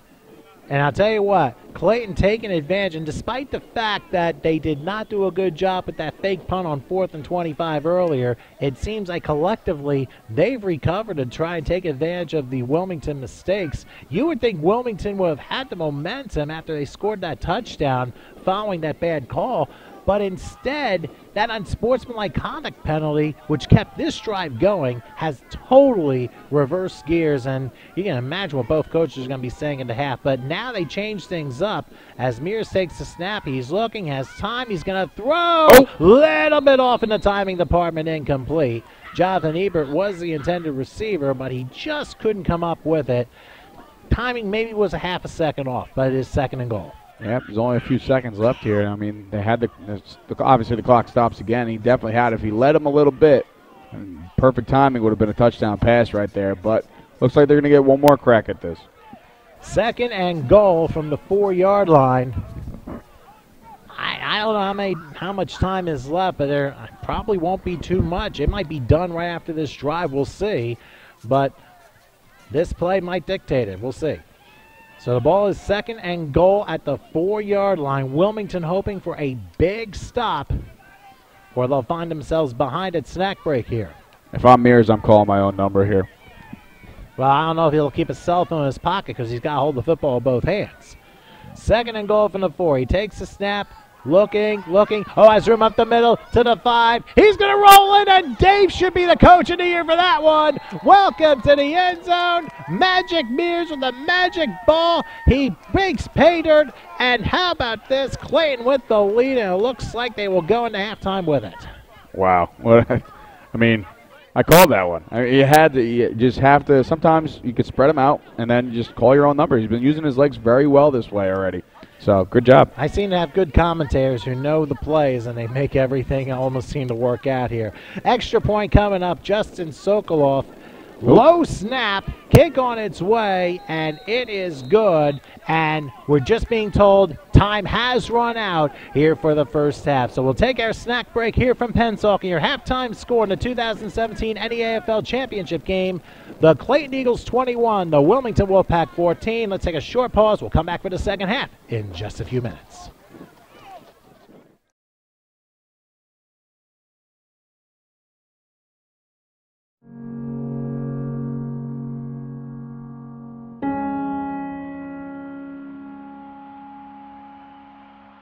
And he caught it. And that is Danny Duff, and he's going to take it to the house. Wow,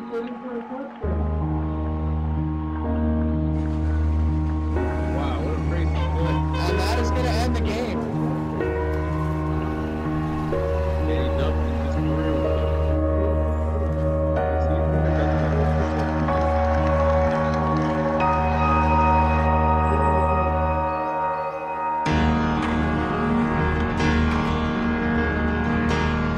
It's going to be Central Maryland Bills. And Bills 20.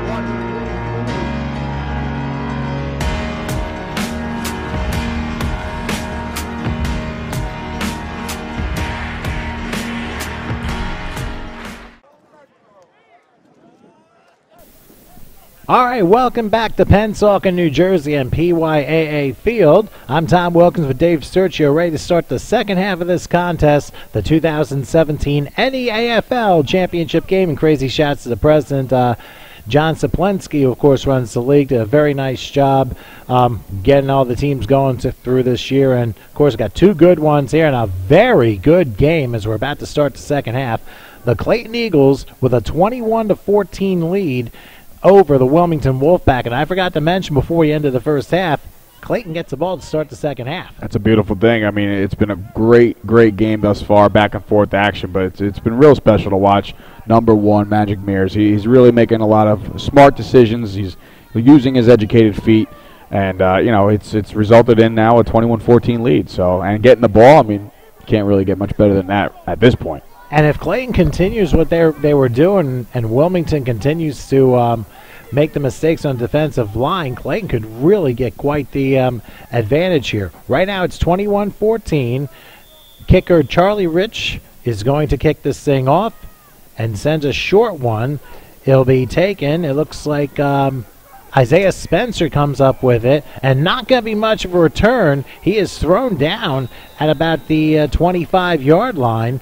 And that is where Clayton will begin the second half, 1st and 10. Yeah, so as I said before, the offense has been real clicking a lot, and they've overcome a lot of adversity, a lot of false start penalties. But, again, they overcame it on one drive, they overcame it on another drive, and I'm just curious to see what kind of tempo these guys use.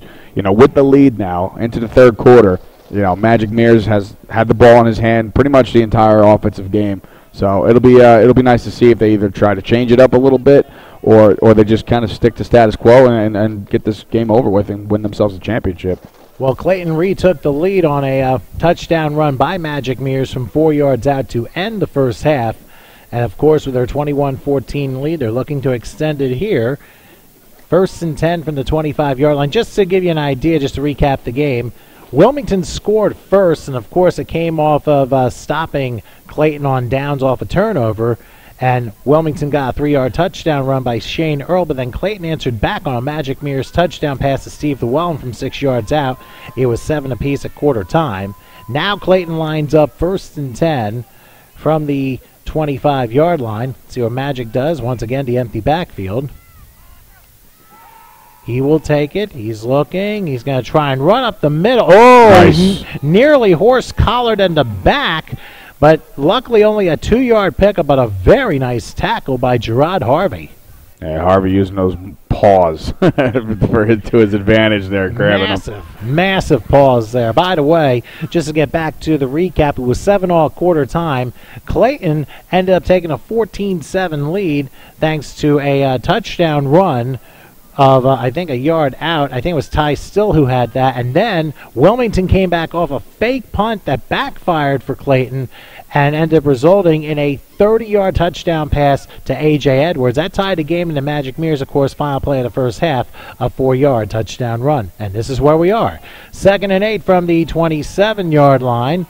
And Magic going to throw off balance, ends up throwing it incomplete. Looks like the nearest guy was Jonathan Ebert, but heavy rush that time by Wilmington, which we really didn't see too much of in the first half.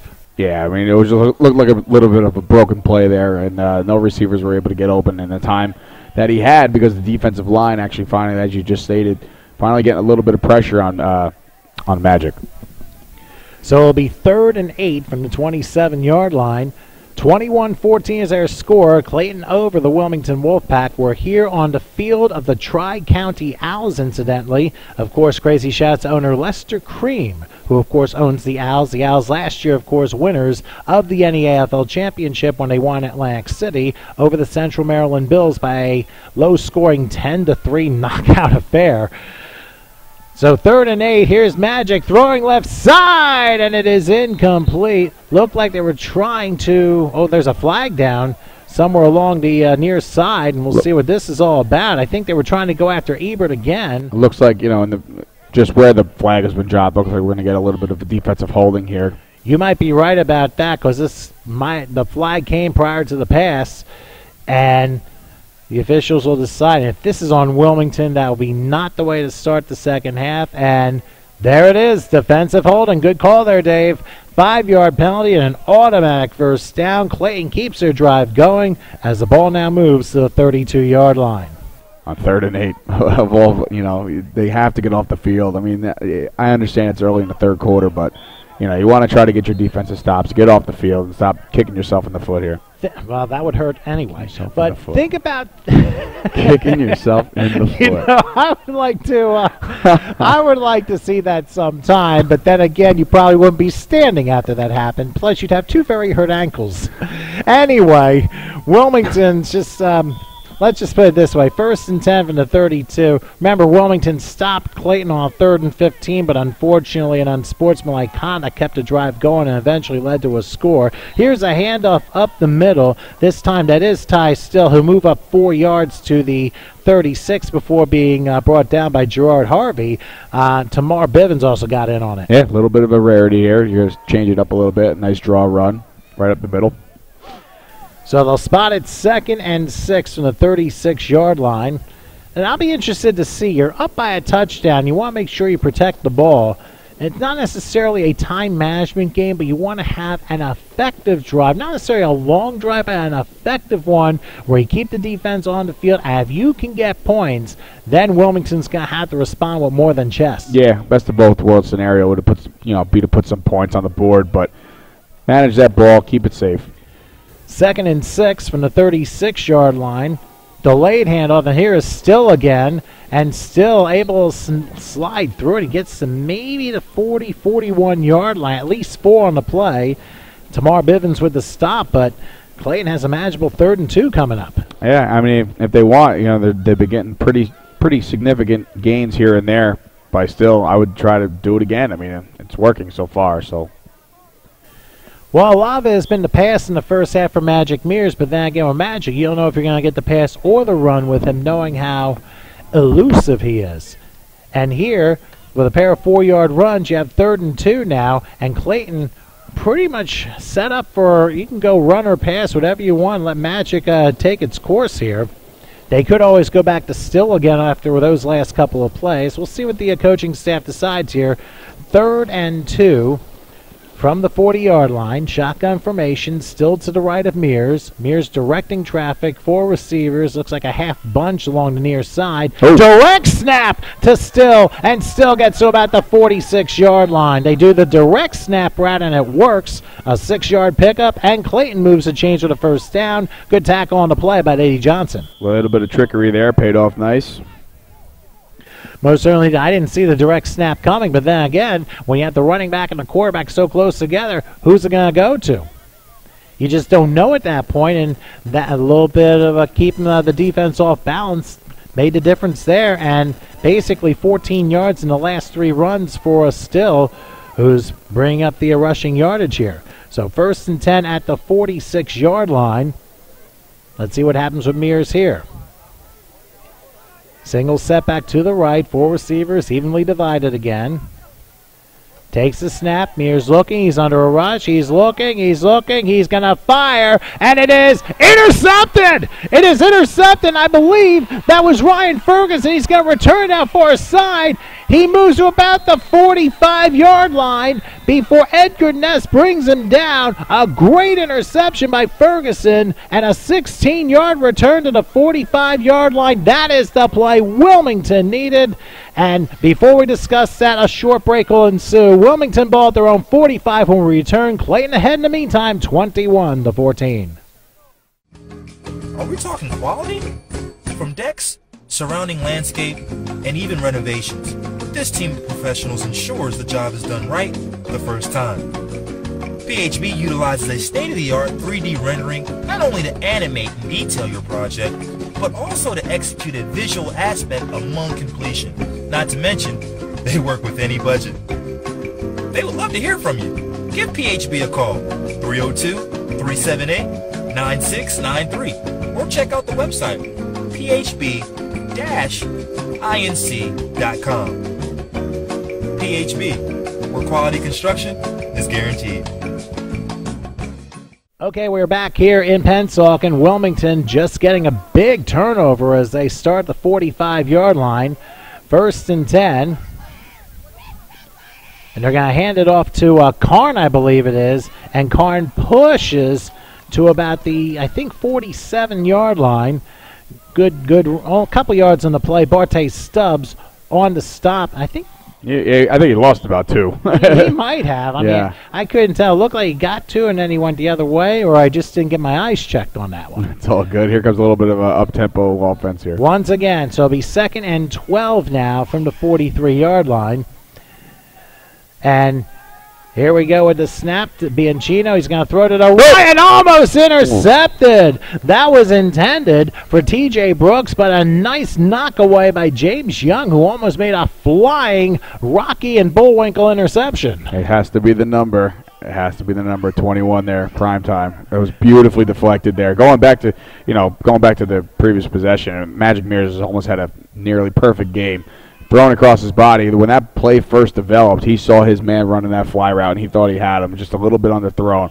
And that one, just before the previous play, also underthrown. So these guys got to get their timings down a little better. You know, it's funny. I was going to discuss that play, and you brought that up. I was wondering if Magic was kind of rushed to getting into that. But in the meantime, it is 3rd and 12, and it looks like Clayton jumps, so a free play now for Bianchino, who's going to throw it all the way down the field, and it is a little bit too far, incomplete.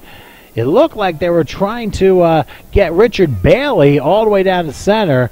Didn't quite work, but it's going to be offsides against Clayton, and this will set up a key 3rd and 7 from the 48-yard line, and now Wilmington will have another chance at this. So we'll see what they decide to do here. It was quite obvious it was the left side of the line that moved. But once again, Wilmington coming off a turnover. They had the football, but an interception by Ryan Ferguson just a few moments ago has set Wilmington in this position. Although they had a 2-yard loss on the first play and an incompletion, now you have an offside, and it's 3rd and 7, and Wilmington has yet another chance here. So let's see what Bianchino does.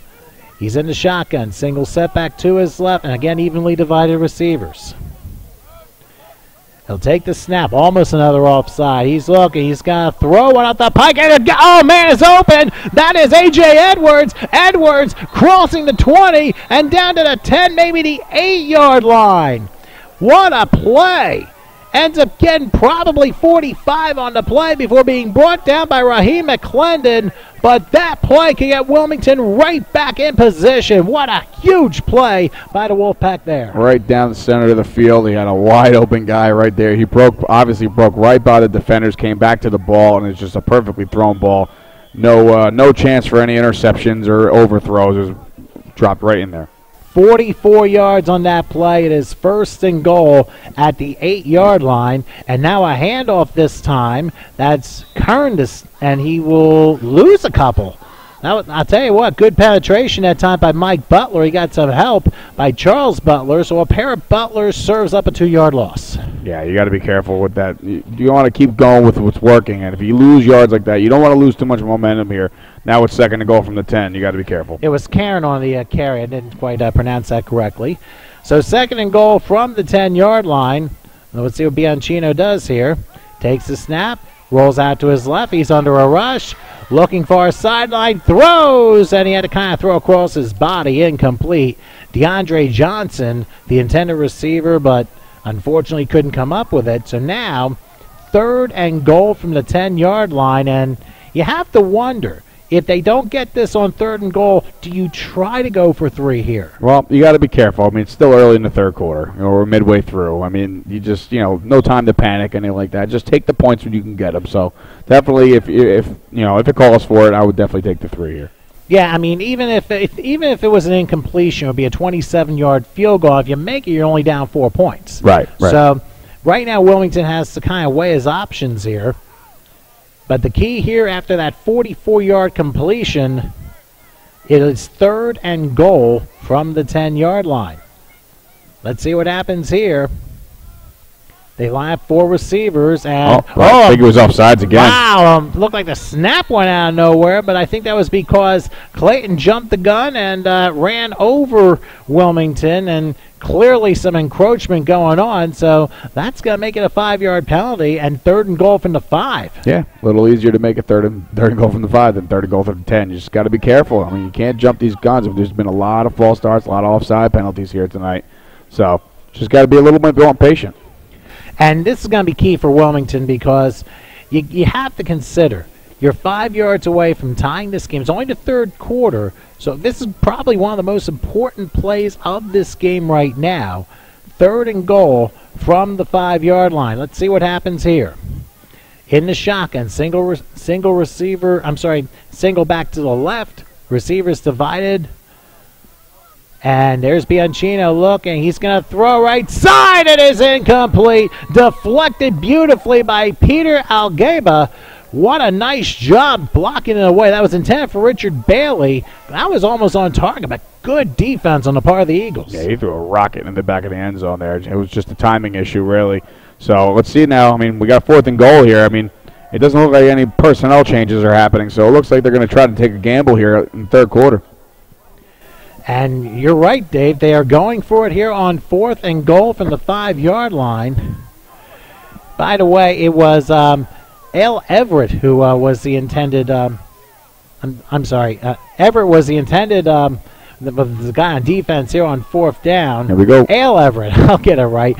Here we go. 4th down. There's a fade pass on the right side, and it's overthrown. Oh, Couple yards too far, incomplete. That was intended for T.J. Brooks, and once again, Everett was on coverage. So a great job by Clayton's defense as they'll get the ball back. When we return, they lead Wilmington 21-14 here in the 3rd quarter.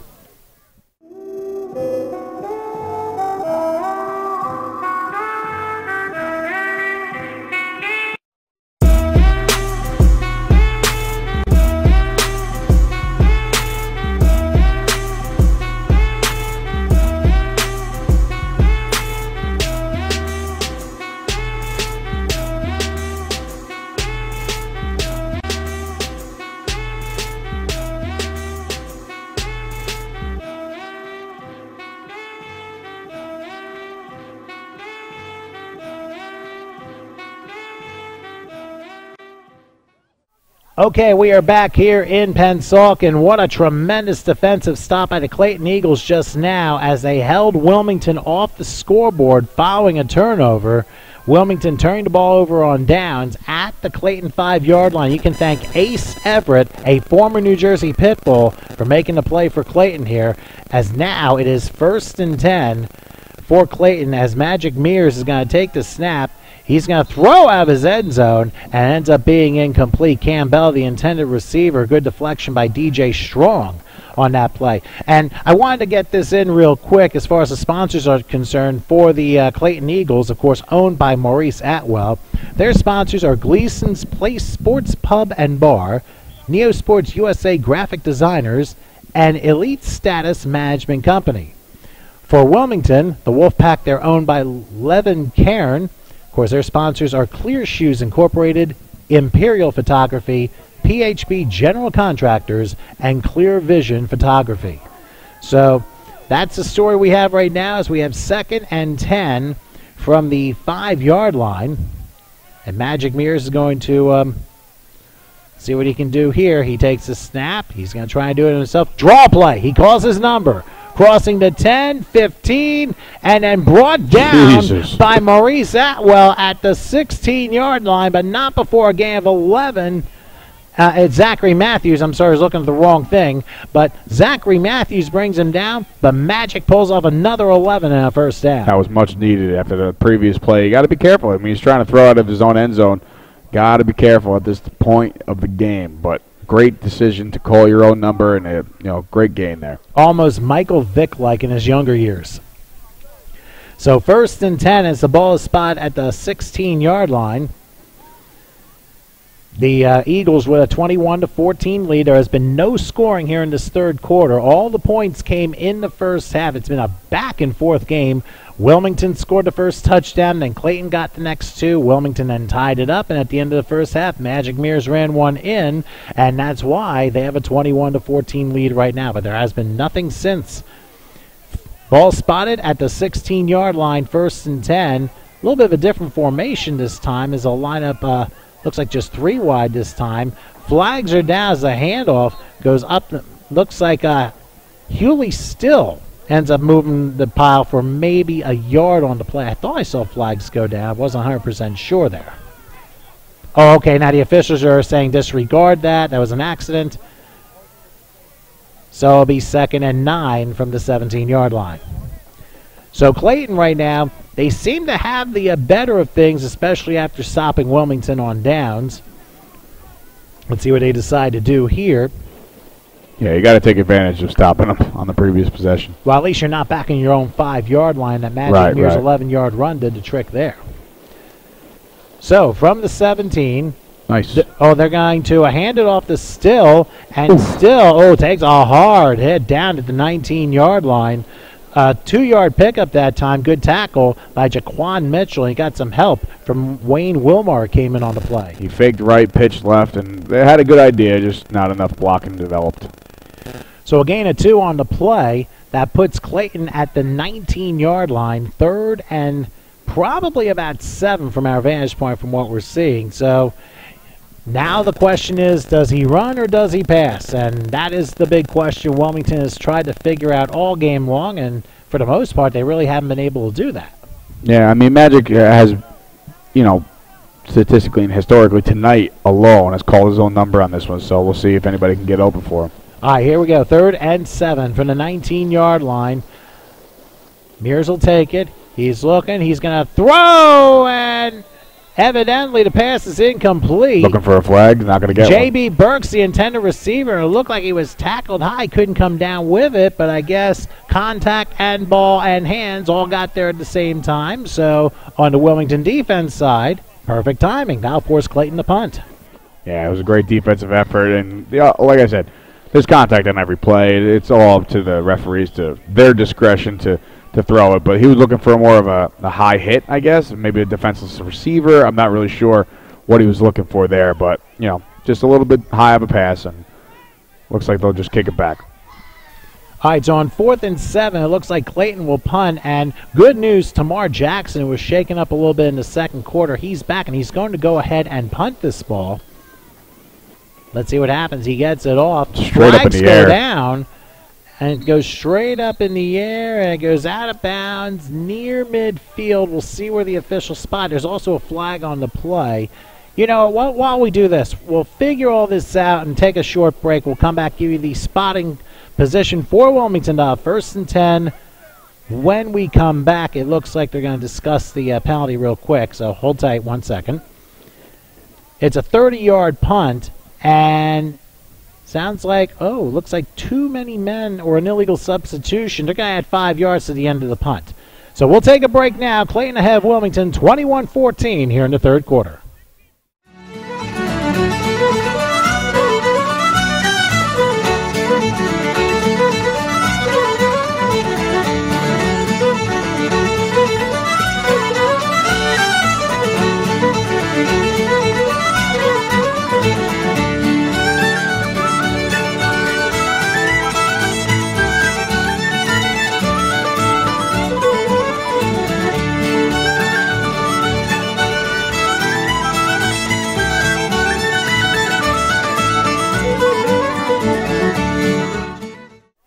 Okay, we're back in Pennsauken. Wilmington ball, 1st and 10. I think they're going to spot the ball at they have the ball spotted at the 49 of Clayton, but they're going to back it up to Wilmington's own 46. Couple of notes here. First of all, Magic Mears was the one who had that 30-yard punt, not Tamar Jackson. My eyes kind of deceived me there. He can do it all, huh? It seems like, and I can pull a rabbit out of his hat. But the penalty against Wilmington was 12 men on the field for the kick, so that forced the 5-yard penalty after the punt. So a net of 35 overall, and now Wilmington has 1st and 10. Wait a second. Maybe they had 1st and 15. They've blown the play dead. The play never happened. So that's going to be a false start on the Wolfpack, and now they're backed up their own 41-yard line. Wilmington right now with a chance to tie this game. They're down 21-14. This is the opportunity where they need to clean things up, and if they can do that, we're going to have a heck of a 4th quarter on our hands. Yeah, absolutely. We got a great defensive game despite the score. There's been some serious, stops where they need to happen, and there's decent field position right now. So they have to be careful with the football. You don't want to be too reckless. Didn't start off that great, obviously, with the false start, but we'll see what they can develop here, and try to get themselves a drive here. Okay, so Bianchino back at quarterback here as it is 1st and 15. Ball spot at the 41-yard line. Evenly divided receivers here. They're going to hand this up the middle, bouncing along the left side. Oh, crossing through midfield. 40, this is trouble. 30, 20. Ball. And the ball came out. It's recovered by the Clayton Eagles. Man. Can you believe that? That was a heck of a run by number 47, Mark Taberry, but he lost the ball thanks to a strip job by James Young, and then coming up with it, Darnell Lamar, who returns it back to the 18-yard line. What an incredible play by James Young to stay with that. Not only try to go for the tackle, but go for the strip. I mean, he knew the ball was right there for the punch-out, and the opportunity seized itself, and he took red-hot advantage of it. And that's a beautiful, beautiful play. And a very unfortunate occurrence there for Wilmington. And James Young might get the defensive play of the game because he stripped the ball and actually recovered. I actually thought that Lamar was actually in that area. He was not. James Young did it all by himself. So in essence, you basically expend 3 times the energy, the equivalent to a simple punt. Right. So in a way, this was a 39-yard net. And Clayton gets the ball back at their own 18-yard line, 1st and 10. What an incredible defensive stop by the Clayton Eagles, who hold on to that 21-14 lead and managed to, I think it's the first turnover of the game for Wilmington, if I'm not mistaken. Yeah, and that'll teach all those kids at home trying to watch to aspire to play in this league to never give up on the play. Because if you're chasing them down, it's one thing to make a tackle, but always look for that ball at all times. That's absolutely correct, Dave. So now we have 1st and 10 from the 18-yard line. And see what happens here as Mears, again the shotgun, single setback to the left. Looks like it's going to be Spencer. And they're going to give it to Spencer. And he's going to wheel around far side, crossing the 20, still on his feet, and gets to the first down marker, I think, at the 28-yard line. That might be enough for a first down. We'll see where the officials spot the ball, but what a nice play by Isaiah Spencer going far side sweep. Great design on the sweep, great blocking by the offensive line and the receivers, everybody contributing, doing their job, and that's what you're going to get. You're going to get a lot of positive yards that way. So they're going to say first down. It was a gain of 10 yards on the play, so Spencer does the job and moves those chains for Clayton. There has been no scoring so far in this third quarter. It's 21-14, Clayton over the Wilmington Wolfpack in what has been a really good championship game. Last year's game, of course, in Atlantic City was also fantastic. Of course, a late score by the Owls, of course, won the game. I think it was Jeff Campbell, if I recall correctly, who had the game-winning score, but also with the Owls forcing 5 turnovers in that game, that was really the difference here. What will be the storyline this year? 1st and 10, now a handoff again to Spencer. Nothing doing this time. He actually loses 2 yards, gets run over by Darnell Ferguson, and he got a little bit of help here. I think Kwame Jones as well as John Johnson helped out on the stop. So loss of 2, and now it's 2nd and 12. Yeah, great pursuit by Ferguson, just sniffing that run out from Jump Street. So good job.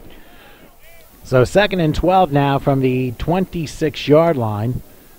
Let's see what the Eagles try and design here. We're, I would say, late in the third quarter. I'm not sure how much time. Remember, as I remind our fans, the official time is kept on the field. So if I'm going to guess, there might be 3 minutes left here in the third quarter, maybe a little bit less. We'll see. But anyway, it is 2nd and 12. Ball spot at the 26-yard line. Clayton with a 21-14 lead over Wilmington. Let's see what Magic Mears decides to do here. Again, the shotgun. Takes a snap. Looking. Gonna go deep. I think he's got Bell. Nope, incomplete. A little bit short that time. And good defense by Zachary Matthews to knock the ball down. So an incomplete pass. Again, Mears tries going Hail Mary. Doesn't get answered this time. All results now is a 3rd and 12. Yeah, just a little bit underthrown. Just got to be careful. If you're going to throw a ball like that, it's always better to overthrow it than underthrow it because there's a lot more defenders there waiting for it, like ball hawks. So, but they caught a break there, so let's see what they do now on 3rd down. And remember that Cam Bell, of course, had that 51-yard reception, which set up the first score back in the first quarter for Clayton, and that, of course, led to Steve Llewellyn's 6-yard touchdown reception toward the end of the first quarter. And that one, at that point, tied the game at 7 apiece. Let's see what happens here. 3rd and 12. Ball spotted at the 26-yard line. Mears again, the shotgun. Single setback, takes a snap. He's looking. Gonna throw a screen left. That's Campbell. Miss one tackle, crossing the 30. Another missed tackle. Look out. Few more missed tackles. There he goes. There's a flag down the other side, down to the 40, the 30, the 20, 10, 5, down to the 2-yard line. We'll see what the penalty flag's all about, because that's a 72-yard pickup. A touchdown saving tackle by Darrell Williams. Oh, it's Ty Still. I thought it was Campbell, but it was Ty Still who ended up getting a 72-yard screen completion, but it all depends on what the penalty is. But I have a bad feeling about this. If you're Clayton, that might be coming back. Yeah, that was a well-designed screen. I mean, it was great. I mean, they had it. A bubble screen is always a safe bet when it comes to completion percentage, but he just turned on the wheels. I think he broke 5 tackles on the way down there. But, yeah, we're going to have to wait and see what these the referees decide to call. And there's a big conference going on in the middle of the field here. And there may also be a penalty flag on the opposite side of the field that we may not have seen either. But we do know there was a flag thrown about the 40-yard line. Let's see what the officials say. And you're probably still chatting. This might take a while here. But right now, Wilmington's signaling it is on Clayton. But the other penalty, I'm not so sure. Yes, it is holding. It's going to be against Clayton. But now we have an unsportsmanlike against Wilmington, and they're still talking. So, yeah, tell you what. Why don't we take a short break? We'll figure this out when we return. Still 21-14, Clayton with the lead.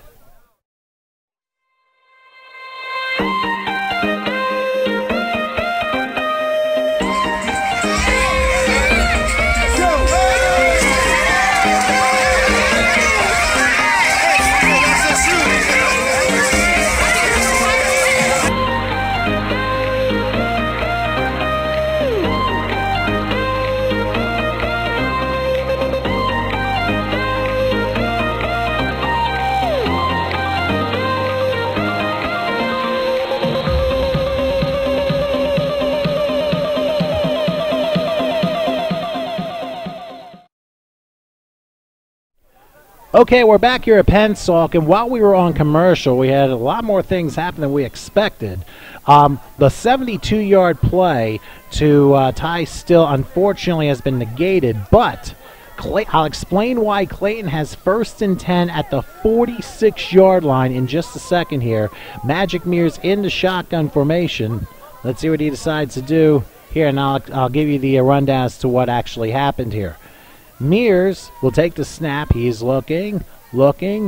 He's going to try and get Campbell down the far sideline, and that was way too overthrown, incomplete. Good defense that time on the part of Sebastian Wilson. Now let me explain what happened. When we went to break, there was a holding penalty against Clayton, which negated a 72-yard screen pass to Ty Still. The hold was 10 yards from the spot of the foul. That backed things up to about the 16-yard line. Then we had not one, but a second unsportsmanlike conduct against Wilmington, which netted 30 more yards. So that's why Clayton has the ball at the 46-yard line. So the penalty was at the 26. The hold went 10 yards backward, and then 2 15-yard unsportsmanlikes moved the ball up to the 46. So that's why where we're at right now, it is 2nd and 10 from the 46. They're going to go direct snap this time to Isaiah Spencer, and he only is able to pick up 2 to the 48-yard line. Good stop that time by Tamar Bivens. I think I lost the entire audience there. I might have lost you, Dave, on this. I was just going to say, you can get a sip of water now if you'd like. That was a mouthful, but yeah, it's a very, very costly penalty. So, like you said, negated 72 yards. What a run. Negated by a penalty. Yeah, it's very unfortunate that happened, but I mean, that could have really turned the game completely around, and Clayton would have had 2 touchdown lead in that case. Instead, It is 3rd and 8 from the 48-yard line. Let's see what happens here. That's a design run. Oh, design run. Mears takes off, crossing midfield, crossing the 40, down to the 32 for a 20-yard pickup and another first down before Rodney Fisher ends up bringing him down, and the official says we're at three-quarter time. So we're going to take a break here after 3. Clayton 21, Wilmington 14, the final quarter from Pennsauken after this.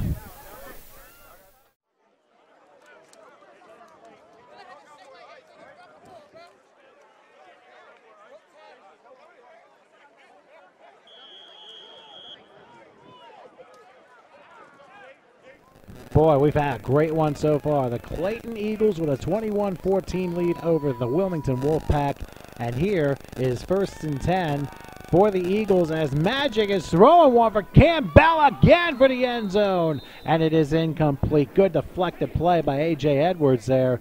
But I'll tell you, Magic really wanted to go for the whole thing after that last series. We left off going three-quarter time, as Magic Mears had a 20-yard gain following a very crazy sequence of events where Ty Still caught a 72-yard screen pass that was negated because of a holding penalty, but on top of it were 2 unsportsmanlikes against Wilmington, and that set up Clayton in the position where they are now. They are at the Wilmington 32-yard line, and right now it is 2nd and 10. Well, let's see how they line this thing up. And I'll tell you, Wilmington really is going to have to hold everything down. They're down a touchdown. They've had a couple of bad breaks here in the second half. They need to try and weather this storm out. They're going to hand it off. That is Spencer, and Spencer with nothing. He's going to like it. Eddie Johnson with the stop. John Johnson also helped out with it. Yeah, they sniffed that one out. I mean, that was previous play. I do respect Magic trying to go for the glory here and try to get up 2 touchdowns here in the fourth quarter as we have an injured player on the ground, but they sniffed out the run on the second down there. Yeah, why don't we go ahead and take a short break while they tend to the injured Clayton Eagle. It's early in the final quarter, 21-14, Clayton over Wilmington.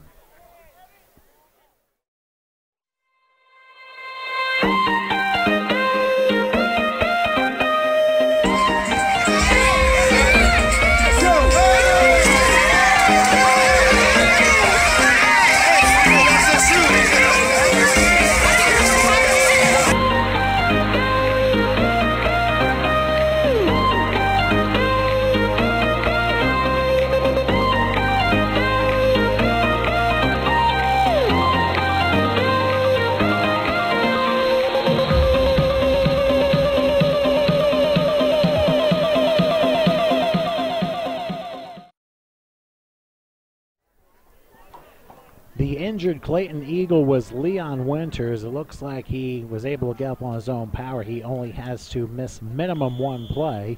But now Wilmington's defense up in a big spot here as Clayton is at the Wilmington 32, 3rd and 10. This is a huge play in this game, especially for the Wilmington Wolfpack. Let's see what Magic Mears does. They're going to line up 3 receivers on the near side of the field this time. Magic takes a snap. He's looking. He's under a rush. And he's got to throw off his back foot. Incomplete. Good pressure by the Wilmington defense. The nearest Eagle that time was Tamar Jackson. But in this case, Wilmington does the job, and I think Clayton may have to punt here. Yeah, that was a great defensive pursuit by the Wolfpack there. A much needed stop. So they're going to have to turn the momentum around a little bit right now if they want to get back in this game and tie this up. Well, right now it's kind of like a field position game. Clayton by 1 score. I think right now the key is to get Magic, and I think he's probably going to come out and punt for this one. And the key right now is to try and pin Wilmington around the 10-yard line. If you get back to the 5, I mean, you've really done your job. But right now it's a game of field position. The longer the field your opponent has to travel, I mean, the more challenging it is. Let's see what Magic does. He looks like he's going to try and go for it. They'll go for a huge punt. It's blocked. It ends up bouncing across the midfield stripe. I think John Johnson was able to get a paw on it, and it's recovered by Eddie Johnson all the way down to the Clayton 40-yard line. You talk about a sudden turn of events.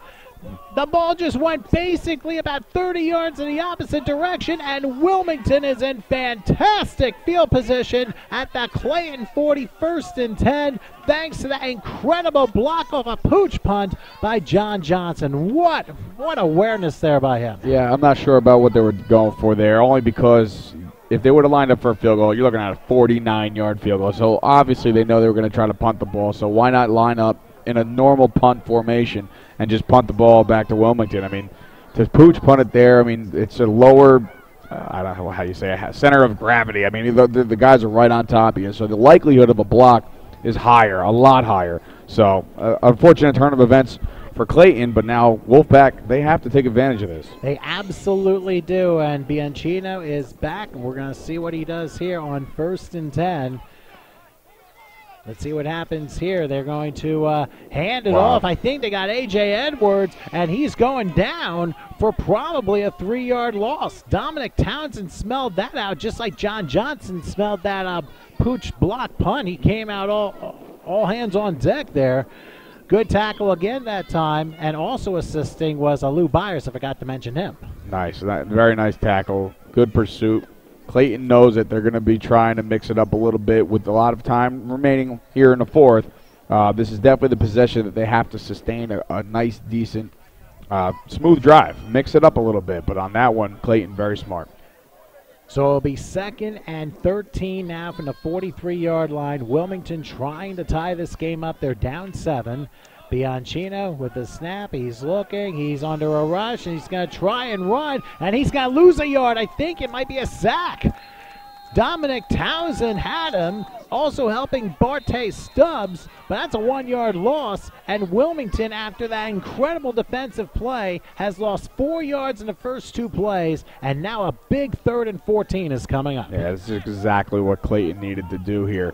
You know, they obviously lost on the pooch punt, and it was a relatively bad decision on their part, but they have to take advantage of this and keep the momentum on their side. Obviously, they had the lead, but, this is a great defense thus far, and it's setting up a long 3rd down. 3rd and 14 from the 44-yard line here at the 2017 NEAFL Championship game from PYAA Field here in Pennsauken, the home of the Tri-County Owls, last year's champions. This is a huge play here, folks. Let's see what Bianchino does. They're going to kind of bunch it up a little bit on the left side. 3rd and 14 from the 44-yard line. Bianchino back under a rush, being pressured. Oh, wait. And, it looked like he might have gotten horse collared. There's the pass is incomplete. The flag is down. Right to spot the horse collar. I think that's going to be an automatic 1st down. Boy, what a huge mistake by Clayton, as now Wilmington benefits of a huge 3rd down defensive mishap. You got to be careful. I mean, I understand he's trying to wrap him, and that's almost your last resort, but on a 3rd and 14, you give up a 15-yard personal foul. I mean, that just couldn't have broke better for the Wilmington Wolfpack right now, trying to get back into this game. And that might make up for that unfortunate, unsportsmanlike call that Wilmington had late in the first half that kept the Clayton drive alive. Now, Wilmington's drive is kept alive because of that 15-yard horse collar penalty. That's an automatic 1st down, as it's now at the 29-yard line. And the officials, I think, are discussing things as far as to what the deal is. Oh, let me just it looks like, you know what? Yeah, no, I'm sorry to cut you off. I just looked like they only marked off a 5-yard penalty where it's supposed to be 15 yards. So they're going to have to move it up a little bit more. Well, 15 yards a horse collar, 5 yards a flea collar. Right. Right. So they will spot the ball at the 29-yard line. I think the officials want to make absolutely sure they don't make any mistakes. Otherwise, they will be just as under the microscope as the hockey and basketball officials have been. But anyway, here on 1st and 10, here is a quick handoff, and it's going to be a nice run that time by Keith Rich. We haven't called him very much, but he ends up getting, like, I'd say 7. No, it's not. It's not Rich. I beg your pardon. Yeah, it is. I'm getting the numbers mixed up. But it's a 7-yard gain before being brought down by Charlie Clark. And it took me that long to get the play right. Wilmington's ready to go for 2nd and 3 from the 22-yard line.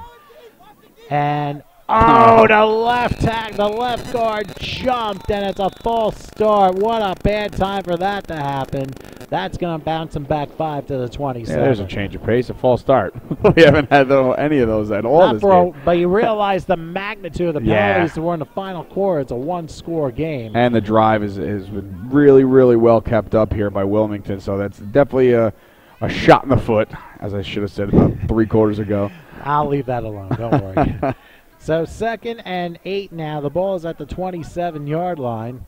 We'll see what Bianchino does as he's going to line up his receivers. We have not had very many close settings, if any at all. It's been basically 3, 4, 5 wide the entire game on both sides. Bianchino in the shotgun will take the snap. He's going to try for the end zone. And, looked like it came down, but out of bounds, incomplete. It was intended for Richard Bailey. Coming down with it was James Young, who had that incredible defensive play in the 3rd quarter, that strip and recovery, which kept Wilmington from tying the game up. Well, he ends up catching the ball, but it was out of bounds, so it's 3rd and 8. He's all over the field as Young. He is covering everybody, no matter who it is. Good idea, though, trying to spread the field a little bit, but a little bit underthrown. So now it'll be 3rd and 8 as Wilmington is at the Clayton 27-yard line. And this is really a huge play right now because this is what keeps this thing going. Bianchino will take it. He's looking. He pump fakes, goes middle screen. That pass is caught. That's Joe Bree Harris, the tight end, crossing the 20. And I think he may have enough for a first down to 17. Depends on the spot of the ball. Good tackle by Ace Everett. But we'll see the official. Yeah, it is a first down. They are moving the chains. So Wilmington in the red zone.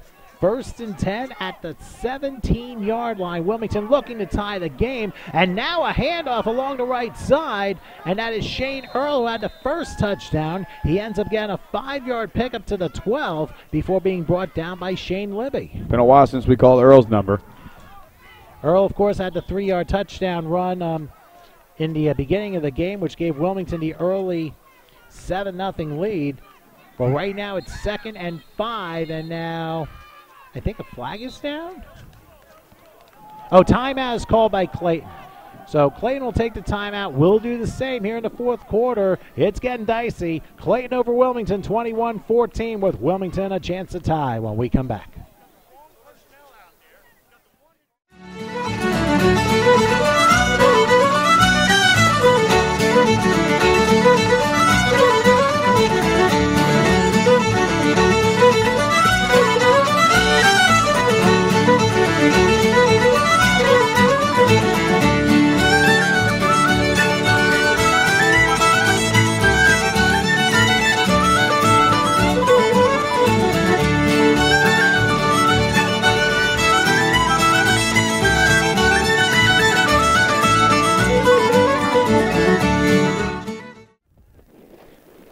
Folks, as we come back here to Pensacola, we'd like to remind everybody that this copyrighted broadcast is being presented by authority of the Northeast Atlantic Football League in conjunction with the HSG Network solely for the private non-commercial use of our audience. It may not be reproduced, rebroadcast, disseminated, or retransmitted in any form without express written consent. That includes all counts and descriptions given in today's game. Of course, the NEAFL would thank you for your continued support.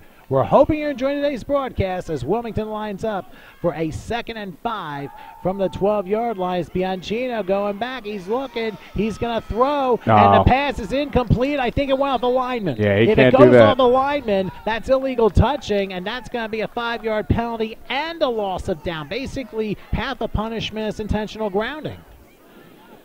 So that is a tough break for Wilmington as they're going to have to back this thing up 5 yards to the 17-yard line. It is an illegal touching. I mean, unless somehow the NFL decides to allow linemen to catch balls, but like, what was it, Aikman to Derek Kennard against Detroit one year? I don't know. You're dating yourself. Yeah, outdating myself. I don't know. But anyway, a loss of down. It is going to be 3rd and 10. Quickly, as sponsors for the Wilmington Wolfpack, of course, owned by Levin Karen. They are Clear Shoes Incorporated, Imperial Photography, PHB General Contractors, and Clear Vision Photography. We'll get the Claytons one more time in just a few moments. It is 3rd and 10 from the 17. A huge play for Wilmington here as Bianchino will take the snap. He's going to throw it for the end zone, and it is incomplete. That was intended, I believe, for TJ Brooks. He could not come down with it. And good defense by, guess who? James Young again. Yeah, James Young's been all over the field. It just seems to me that every time they try to challenge him, he's going to try to definitely get his hands in there. I mean, he's got great hands. I mean, he's deflected at least three or four balls tonight alone. So that's their you know, they're going to take a risk. Big risk usually tries to result in big reward, but James Young's been really lights out playing in the secondary today. Well, for Wilmington, they need to be careful that their lights aren't turned out here, as they drove as far as the 12-yard line, but a tough illegal touching penalty backed them up 5 and had a loss of down on top of it. It is now 4th and 10, and we'll see what Bianchino tries to do. He needs to get to the 7 to keep the drive going for a 1st and goal. Bianchino in the shotgun. He takes a snap. Under a rush on the right side. He's going to throw it in the middle, and the pass knocked down, incomplete. That was in and out of the hands of Joe Bree Harris, but what a hit by Lou Byers to knock it away, and Clayton will get the ball back on downs. That is an enormous defensive play by the Clayton Eagles. That's definitely a gamble you want to take at this point of the game. I mean, you're still down 7 points. You're in the 4th quarter now. It's a good decision by Wilmington. I don't hate the decision. And it's just great defense. I mean, Clayton just shut it down when they needed to shut it down. So now it's up to Clayton and it's up to Magic Mears to shut this game down, shut the door, and try to burn as much clock and just take us home. And it is also up to Wilmington to try and prevent that from happening. Remember, Wilmington's defense did a heck of a job forcing a block punt earlier, so they just haven't been able to take advantage of those opportunities. Real quick, for the Clayton Eagles and their sponsors, of course, the owner is Maurice Atwell. Their sponsors are Gleason's Place Sports Pub and Bar, Neo Sports USA Graphic Designers, and Elite Status Management Company. And, of course, again, crazy shouts to owner Lester Cream of the Tri-County Owls for allowing this field to be used. Of course, this is the Owls' home field for this spring for the NEAFL. And now as we see Clayton line up, they're at their own 17-yard line. Magic Mears back. He's going to throw, and the pass. Boy, that could have been very close to a lateral. It is incomplete instead. It was intended for Jonathan Ebert, but he just couldn't come up with it. That was a pretty risky play. Very, very risky play. Like I said, they want to try to maintain possession here and kill some clock. I don't know about throwing the ball on 1st down, but then again, maybe they're trying to catch him off guard a little bit. Well, we'll have to wait and see. It is 2nd and 10 from the 17-yard line. It has been a scoreless second half. All the points, 21-14, Clayton over Wilmington. All the points were in the first half. It was 7-7 at quarter time, and then Clayton, of course, took the 21-14 lead in the final play of the first half on a Magic Mears 4-yard touchdown run. Speaking of Magic, 2nd and 10. He's back to pass. No, he's going to try and run. He calls his own number, crossing the 20, and runs to the far sideline as fast as he can out of bounds. He ends up getting 4. He probably ran at least 30 yards for the 4 yards that he gained. But Wilmington now is in a position where they can make a 3-and-out stop. 3rd and 6 coming up for Clayton. This is the biggest play for Wilmington of this game right now. In order for them to even have a remote chance to come back and tie this game, they're going to have to stop them here on 3rd down. And now, unfortunately for them, Magic Mears is so versatile. You just don't know what's coming. So you just got to be on your toes at all times and obviously don't jump off sides. You also have to wonder how much energy Magic has left, because he's been running around a lot today in Wilmington. I mean, if they can put more pressure on him, Magic could actually go down for a sack. Well, let's see what happens here on 3rd and 6. Back goes Magic. He's looking, throws up the pike, and a mistimed route connection. That pass is incomplete. That was intended for J.B. Burks, but he ran one way, the ball went the other. Wilmington got what it desperately needed, a 3-and-out, and it will be punting time for Clayton. Yeah, let's hope they line up for an actual punt and don't give the ball to Magic to punt this time, because they're going to need a boomer here. They're going to have to send this ball as far as they possibly can to give, Wilmington just that long journey to try to tie this game up. So Magic going to pull the role of Randall Cunningham from like the 1990s or something. But actually, I think Tamar Jackson's going to come out and punt this time. Smart decision. So let's see what he decides to do now. Obviously, after Clayton's line allowed a block punt last time, they're trying to do everything they can to make sure it doesn't happen again. Basically, the far side looks like where the pressure's going to come. They take the snap nearly offside, and they do get it off, and Jackson lets off a great punt Where's this going? Oh, what a tremendous punt. And it is taken on the part by, it looks like T.J. Brooks. And Brooks has a nice return, but he steps out of bounds at the 41-yard line. I think that's like a 58-yard punt and a 20-yard return by Brooks. Boy, that talk about shifting over the field. There you go. But when we come back, Wilmington's going to get the ball with a chance to tie again as Clayton leads Wilmington in the fourth, 21-14.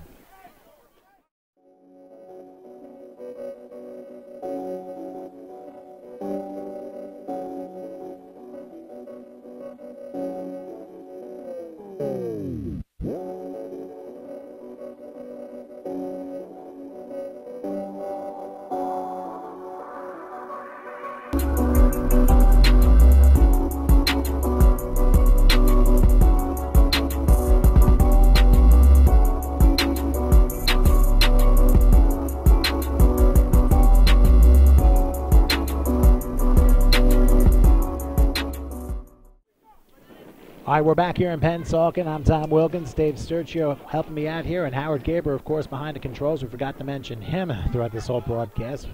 We wouldn't be here without him, that's for certain. But it's 1st and 10 for Wilmington. Ball spot at the 41-yard line, and it looks like a handoff to Edwards this time, and he's not going anywhere except backwards for a 3-yard loss. Mike Butler helped out by Bartay Stubbs there, and once again, the run isn't working too well for Wilmington. Well, it seems to me that now's the time for a little bit of a sense of urgency here. You're midway through the fourth quarter. You got to drive down the entire length of the field. It's not like you can only settle for 3 here. By the time they get down there, unless they hit a bomb, there's not going to be much time to settle for 3. So they're going to have to start taking some chances. I definitely agree here. I figure probably near the midway point of the fourth quarter.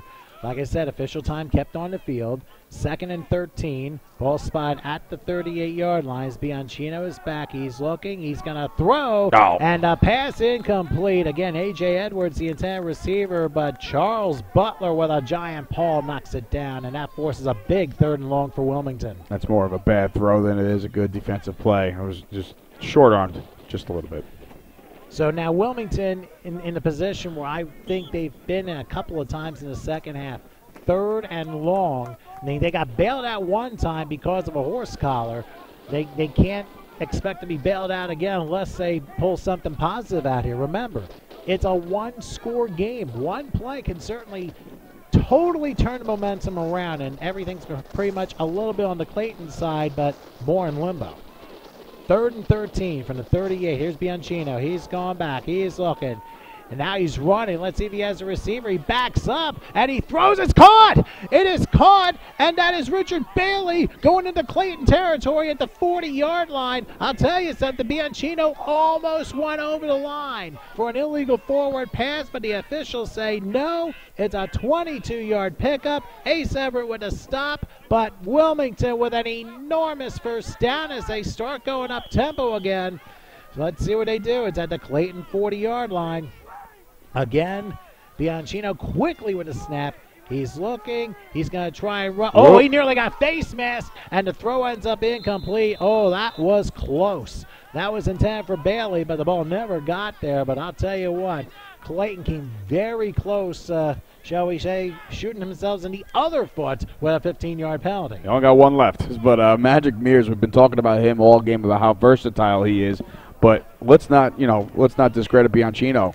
I mean, he's got some legs under him too, and he's got a real powerful rock of an arm. So a great conversion before, and hopefully, he keeps this up.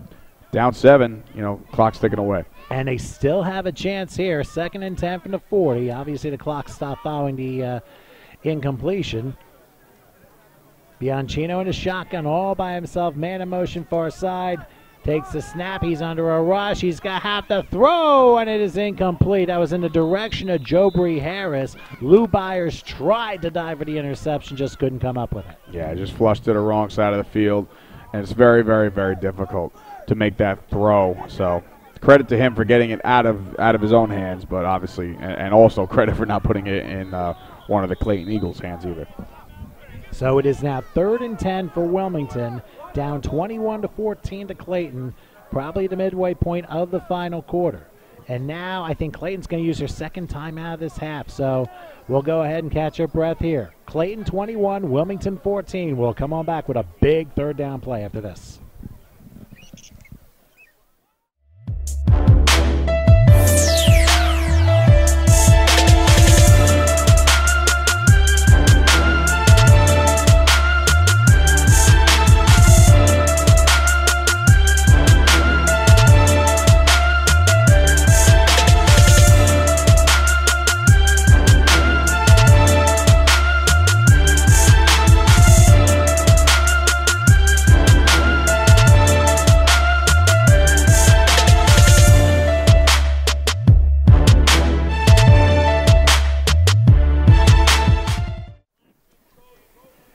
We're back here in Pennsauken as the Clayton Eagles with a 21-14 lead over the Wilmington Wolfpack. We'd just like to remind everybody, of course, watching here on the HSG Network, we're, of course, hoping to be involved, of course, with games in the 2018 season. There have been some interest being shown. We obviously can't solidify anything yet, but want you guys to please stay tuned. The NEAFL will be on the HSG Network in 2018, as here on 3rd and 10, Bianchino throws a pass, and is that caught? Yep. Yes, it is caught. Oh, my goodness, a 28-yard catch, a tremendous grab by Leandre Davis, brought down by Mike Butler, an enormous 28-yard play on 3rd and 10, and a first down in the red zone for Wilmington, who are 12 yards away from tying this, and they will go up tempo yet again. And this time they will run it to Edwards. Edwards will get inside the 10 down to the 9-yard line before being brought down by Tamar Jackson, but Wilmington can smell it right now. They're only a touchdown, an extra point from tying this thing up, and Wilmington's still going to go no huddle here, or up tempo, however you want to describe it. This is going to be a pretty hectic finish here. 2nd and 7, last-second substitutions coming in, and just to give you a little game reset, Clayton only has 1 timeout left. Wilmington has all 3 to use if necessary. So let's see what Wilmington decides on 2nd and 7. They're at the Clayton 9-yard line. Bianchino steps in, tries to audibilize, and now takes the snap. He's looking, goes for the end zone. Oh, almost intercepted. Pass incomplete. That was intended for Javon Stokes, but good deflection by Raheem McClendon, which forces 3rd and 7 from the 9-yard line. So remember, they can get a first down without scoring here. Yes, absolutely. You have to keep that in mind before he starts chucking it into the end zone. You got to be careful, though. This is not the time to force any turnovers here, or I'm sorry, to give up any turnovers here going into the later rounds of this fight. Now, this is going to be a huge play here. 3rd and 7 from the 9-yard line. Let's see what happens. They're going to give it to Taberi. He's going to cross the 5. Ball's on the ground. They lost the ball. Lost the ball. And who's got it? They haven't signaled. They're going to say 4th down. I think Raheem McClendon got a hand on it, but Joe Marinucci, one of the linemen, falls on it at the 4, which forces a 4th and 2-yard line. And hold on a second. We're going to figure something here. We got an injury. We'll be back after this. Yeah, it's a good idea. Let's take a short break here. 4th and 2 coming up after this. Okay, back here in Pennsauken, Wilmington right now. They have 4th and 2 from the 4-yard line of Clayton. They can get the first down without scoring, but they need to come through, and who knows if it's going to be a Bianchino pass or a run or what. This is an enormous play. Basically to tie the game. Can Clayton stop them? Looks like we got another timeout here. All right, let's try this again. It is 4th and 2 from the 4-yard line. Let's see what happens. They're going to run it up the middle. Stuffed. Didn't work. Stuffed. It didn't work. They gave the ball to Sebastian Wilson, and he got snacked down by Charles Butler. Raheem McClendon also on the stop, and Clayton does it again, denying Wilmington on downs. But it looks like they're going to bring the chains out here just to make sure. Yeah, I mean, that was a close call. I mean, it looked like, from my vantage point, it was a half-yard short. But remember, the offensive team, the coaching staff can ask for a measurement, but from my vantage point, I don't think he got it. It's going to be close, but this is a pivotal call by the referee here. Oh, boy. All depends on the spot. They extend, and it is a stop by Clayton. Wow. And it looked like it was a little closer than I thought. So, in essence, he missed by maybe a half a yard. So, Clayton ball when we return it is still the Eagles ahead, 21-14.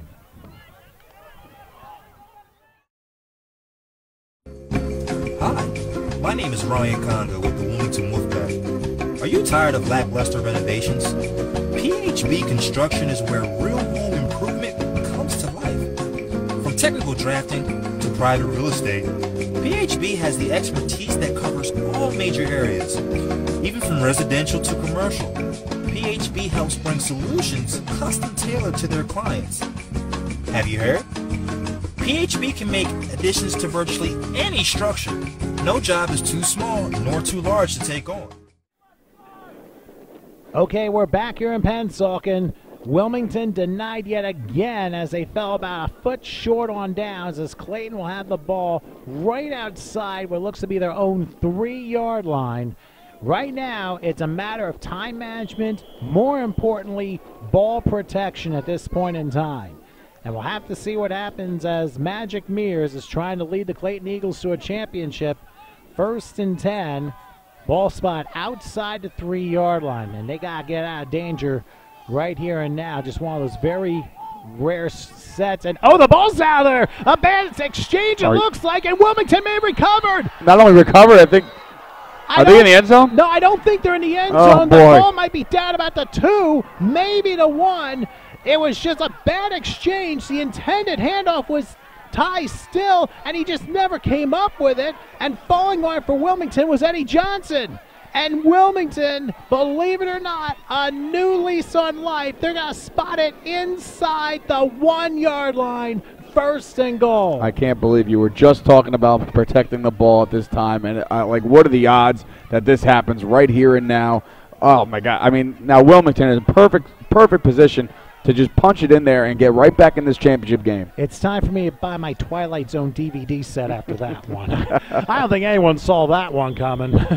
But anyway, Wilmington with a chance. 1st and goal inside the 1-yard line, and I would have to think they go big here. And we really haven't seen plays like this, but they're going to try the big goal line offense, or will Bianchino call it? No, he's going to hand it off, and it's a goal! Welcome to the end zone! I think that was Tomar Bivens, the fullback, who's also a linebacker. He plows through the end zone for a yard out. Wilmington is a extra point away from tying this thing up. Unbelievable, and I was just talking about that earlier in the first quarter. Get that fullback involved, and what do? They give it to the up back, and he puts it right in. So now they are just an easy extra point away from tying this championship game here today. Well, considering that all the extra points have been made so far by both sides, this is going to be a huge one to tie the game, and they are bringing on Ryan Ferguson to go for the extra point. Just an unbelievable turn of events here in Pennsauken. At this point, Alfred Hitchcock will be rolling in his grave if he saw the end of this game. Unbelievable. It's only a 1-point game, and, hey, nothing can be taken for granted here.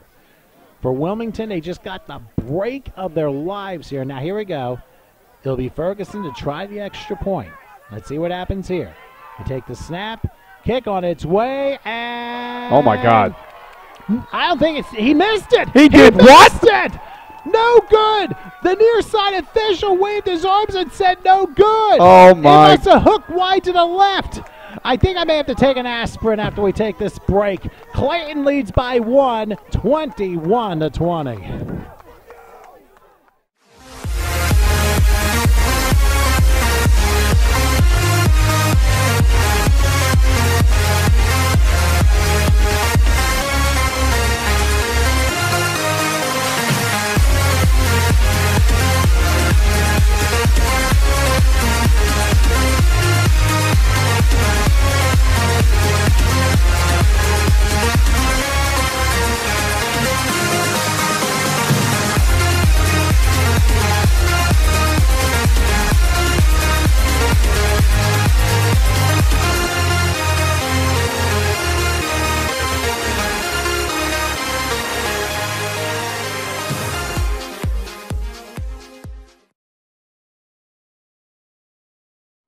And this is going to be an enormous kickoff. I mean, there's still a little bit of time left, so I would think they would kick off, and that's exactly what they're going to do. McClendon's going to catch the ball around the 30. He's still going to the 40. Oh, that's going to probably be an illegal block as he crossed the midfield stripe. Usually when you're on to return, a flag goes down. 99.9% of the time, it's a hold or an illegal block, and that's going to force it 10 yards from the spot. Although, I will say that Clayton will still get decent field position, not as good as they had hoped on that return. Yeah, that's going to be a heartbreaker. I mean, they're trying to get the ball back and trying to actually kill some clock off and solidify this championship, but not the greatest start with a block in the back penalty, if that's what it is. Well, the officials have already congregated, and Clayton knows it's on them. And the official is saying, yes, it is a illegal block, so they're going to back it up 10 yards from the spot. I would have to suspect the ball be spotted somewhere around the 30-yard line, and it will be 1st and 10 for Clayton. Remember, Wilmington has all 3 timeouts to use at their disposal. Clayton only has 1. And in case you joined us late, we had the most bizarre circumstances just happen. Wilmington had a 4th and 2 from the 4-yard line. Their running back got 1 2/3 yards. Clayton got it back. A missed exchange caused a fumble. Wilmington recovered. 1 play later scored a touchdown, looked to tie the game, but the extra point hooked to the left, and that is why Clayton is up by 1. Those have been the only points here in the second half. It was 21-14 at the half. Just unbelievable. I don't know if you can call this reality TV from your computer, but it might be better than some of the Lifetime specials. That's like a Ray Finkel moment. Maybe. Well, 1st and 10 from the 30-yard line. Let's see what Mears does. He's under center, which we haven't seen. And they're going to hand this off, and this is actually one where he got shoved out of bounds. Isaiah Spencer with the carry, and he could have stayed in bounds and forced Wilmington to call a timeout, so I'm a little bit perplexed by that call. Yeah, you got to stay in bounds. Kill this clock off. I mean, that's the name of the game right now. They're trying to get out of here. Well, obviously, this game has had a lot of dramatic stuff involved. Remember, neither team has had more than a 2-score lead. Wilmington's biggest lead was 7. Clayton's biggest lead was 7. And here, Clayton's lead is by the slimmest of margins, by 1 point. And Wilmington hoping for one more chance to try and make up for things. Otherwise, I mean, who knows what could be happening. There might be more to come. 2nd and 10.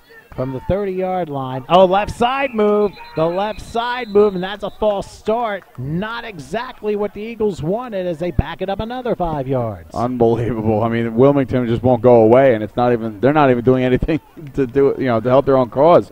It seems like, the play before, Mears runs out of bounds, and now a false start. I don't know. It's, Clayton needs to smarten up real quick. Well, they have 2nd and 15 as the ball is backed up to the 25-yard line. And I'll be honest with you, if Wilmington forces a 3-and-out, they will clearly have the momentum with one exception. They're still behind by 1 point, and they will need to do just one thing to get points on the board and come out with a championship. I mean, we had some dramaticism last year in Atlantic City where Central Maryland looked to tie the game but ended up turning the ball over a total of 5 times, twice in like the last 5 or 6 minutes, and that did them in. But now here it is 2nd and 15 from the 25. Mears will take it. He's looking. Under a rush. Now he's going to try and run. The key is to stay in bounds. Miss 1 tackle, not the other. He gets 2 to the 27-yard line before being brought down by Tamar Bivens, who was the one with the touchdown.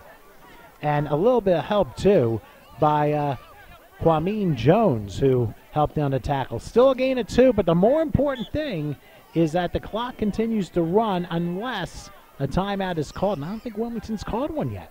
No, and I'm telling you right now, this is probably the biggest stop they're going to need right now in order to get the ball back and have any hope to get the field goal range and win this game here tonight, because this is it. 3rd and 13. It's obviously not an easy statistic to make, but we'll see what happens there. Got to get pressure and flush Magic out.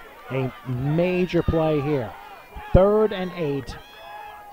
Ball is spotted at the 27-yard line. It's actually 3rd and 13, rather. I forgot about the false start. Mears will take it. He's looking. He's going to throw side. Pass is caught and staying in bounds. Nice catch on the part of Cam Bell, who catches it about the 34. He's still 6 yards short of a first down. And I would have to think Wilmington's calling a timeout here because I can see by their body language they're doing so. So that means Clayton is going to punt and Wilmington's going to have one more chance. Down 1 point, 21-20, to have a chance and come away with this championship in what has been a tremendous game. While we save the final chapter for a couple minutes from now, we'll come back after this break.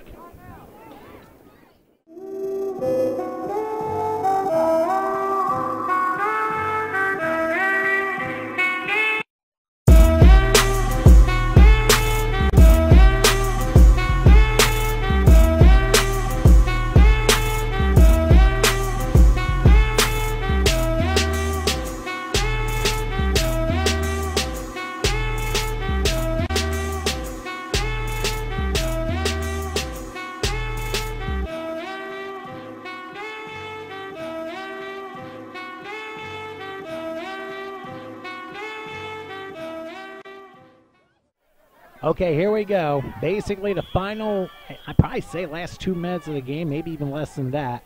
21-20 in favor of Clayton, as is punting time, and here is the punt. And I'll tell you something, that's a good one. Look at that Jackson sends it all the way inside the 20, and it falls down at about the 16-yard line. That's a 50-yard punt, no return. And in order to go ahead and win a championship, Wilmington is going to need to drive maybe 75 yards for a field goal shot and 84 yards down the field to win it. They've had a couple nice, consistent drives where they mixed in the pass and the run, so I'm not counting them out completely. But what a heck of a punt, and how fast would that gunner running down the field to down that ball, to put him in this really tough spot to start a drive here. So we'll see what happens, but this is what champions are made of, right? That is very true. And you go back to Rocky V and the great song Go For It, Heart and Fire, which, of course, used the Eye of the Tiger as like a loop in the background. That was Rocky IV. Rocky V was terrible, and it was with Tommy Gunn. Thankfully, I haven't seen any of the movies anyway, but still. I don't need to shoot myself anywhere else today. Yes. You know? But here we go. All Wilmington at their own 16-yard line. Here we go on 1st and 10. Wilmington cannot afford to make a mistake here. They widen the field. Bianchino with the snap. He's looking. He's looking. He's going to try a Hail Mary over the middle, and the pass is incomplete, and there might be a flag down in the offensive area, which might move things back even further for a possible half the distance to the goal. So the deep ball was thrown. It didn't quite work out. Will they back Wilmington up half the distance here on this holding penalty? And yes, it is against the Wolfpack here, so now they've made things a lot harder and a little less time to do it. Yeah, not the smartest thing to do to commit a foul, on your first play of the championship drive, have you? So. And now a timeout is called, and I think maybe looks like Clayton called it. No, Wilmington called it. Okay, I think they had a timeout or two to spare, so they're going to use one right here and keep it here. And keep it here for 1 second here. And Dave, I got to say this much: the way you've seen this game so far, what are your thoughts? I mean, this is one of the better games that we have called here, especially online for any semi-pro football league, if you think about it. Yeah, I mean, it's been back and forth and a lot of momentum shifting and a lot of bizarre things have transpired. But it's been really nice to watch a guy like Magic Mears do his thing, control that offense, really lead this team. But on the flip side, watching Joe Bianchino, he's doing his thing too. So I'm actually very excited to see if he can lead this team down to field goal range. I mean, I'm not sure if it's going to be more Super Bowl 23 Joe Montana-esque, but at this point, 1st and 18 from the 8-yard line. Let's see what happens here. Oh, evidently, Clayton wanted to sack the quarterback before the ball even got out. So it's going to be an unabated encroachment foul, which will lessen the load a little bit for Wilmington. It's now 1st and 13 following the encroachment foul. So they got to draw something up here. I mean, they don't have to go for all glory every play. They have to really piece this together. I believe, if I'm not mistaken, they have their one last timeout left. They only use 2. Yeah, so I mean, 1 timeout left. Use the sidelines. Use the quick routes. Just got to you have to piece things together here. 1st and 13 it turns as Bianchino's in the shotgun. Everybody out. He's going to pass. He's rolling left. He's looking. He's firing. The pass. Oh, my goodness. Wow, what a level shot intended for Leandre Davis. And Charles Clark crunched him like a Clark bar. Jesus, right across the middle. I mean, he had the right idea. Like I said, you want to try to piece things together, but he may have just got broken into pieces. Deshaun Jackson might want to see that video there. That was something. So 2nd and 13 from the 13-yard line. I don't know. Actually, it might have been Raheem McClendon who delivered that. But anyway, that is an enormous hit. I mean, you talk about some hard hits. We have had them on both sides in this game. There's no question about it. And Wilmington huddling up. I think they're realizing, you're back at your own 13. They're going to have to drop a semi-Magic Mirrors to Cam Bell play if they're going to try and get any possible chance. Remember, I think they only have 1 timeout left. Not 100% sure, but it is 2nd and 13 from the 13 as Bianchino takes a snap. He's looking, rolling back. He's under a rush. Rolls far side. He's going to go Hail Mary, and it is dropped. Incomplete. That could have easily been intercepted. That could have won a championship. Easily. Raheem McClendon was there. That ball was intended for Javon Stokes, but again, 2 incompletions in a row, and it is 3rd and 13. Obviously, 4-down territory. I mean, if you put a code in NFL blitz and have no first downs, this is basically what the case is for Wilmington at this point in time. Yeah, I mean, I don't know about these lollipop raindrop kind of passes. I mean, he's really got to put some zip behind these balls. I mean, only because you got to get to the sidelines. Even if he caught that ball, that clock is running. So, I mean, I guess let's see what happens here on 3rd down. They got to piece it. You said it before. This is 4-down territory, so they don't have to get everything all now. So we'll see what happens. Well, they better hurry up like they did earlier in the game. I mean, that last pass definitely was a Hail Mary that wasn't answered. But let's see what happens here on 3rd and 13. And I wouldn't be surprised they try the same play again. They move a man in motion. Bianchino with an empty backfield. Takes the snap. He's looking. He's looking. He's going to fire up the pike, and the pass is intercepted. It is picked off by, oh, you're not going to believe this, James Young, the man who caused the strip fumble in the second half, and a flag down the end of the play, probably for a face mask. He may have just sealed the championship for the Clayton Eagles. Wow, I mean, it's going to be hard to determine who I would like to pick as my MVP of this game, but between, Magic Mirrors doing his thing and James Young playing lights-out defense the entire game and then pretty much just locking up a championship right there with that pick, it's going to be hard to tell. Found out we got like 45 seconds left, and that basically means we're on a couple of plays, and that's going to be pretty much it. And, I mean, Wilmington's like in shell shock right now, so what has just happened? I mean, you knew one team was going to go home with a championship very happy, and one team was going to be just heartbroken over this. And for Wilmington, I mean, you got to feel for them. I mean, they really played their hearts out. They got an enormous break, and just unfortunately a bad kick ends up being the difference in this game.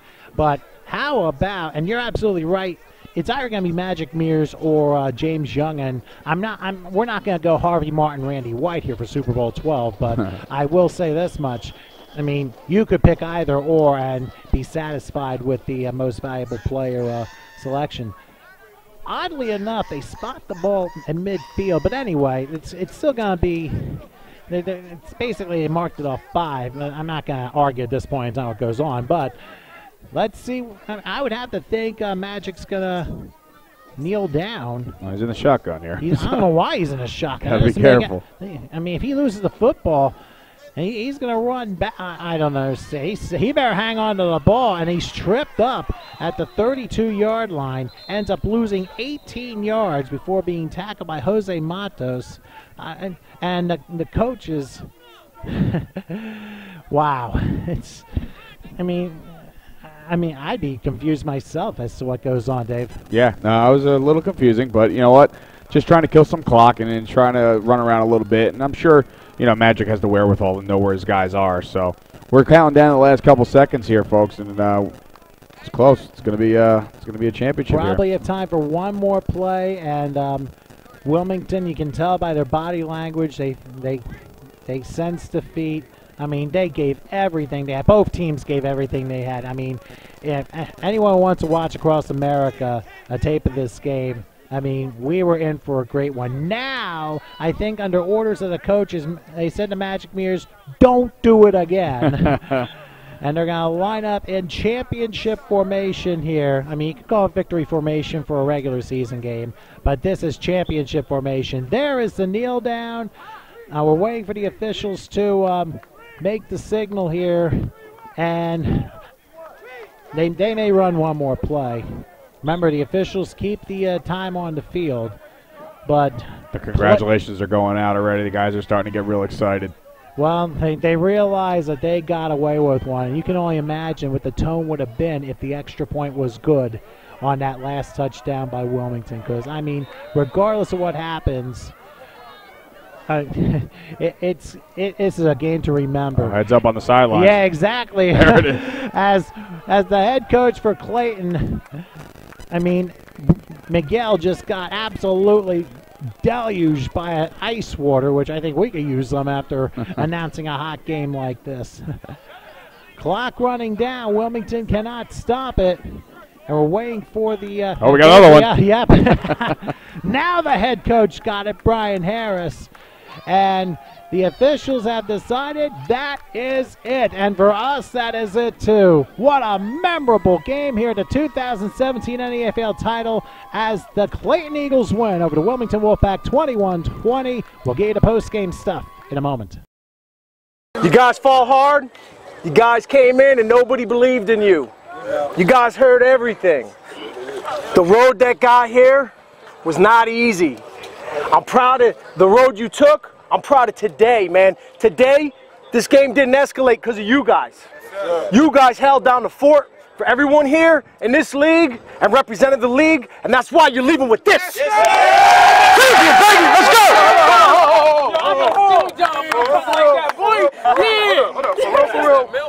For real, I'm not even going to raise man, don't get a speech, man. Raise that up, Briggs. Where my man at? Where you at? Magic! Hey, yo, that's definitely mine, man. Legend! Hey, yo, that's definitely mine.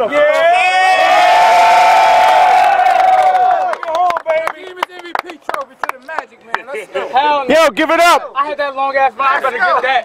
Yo! Magic Mirrors, let's go! Magic! MVP! Yeah!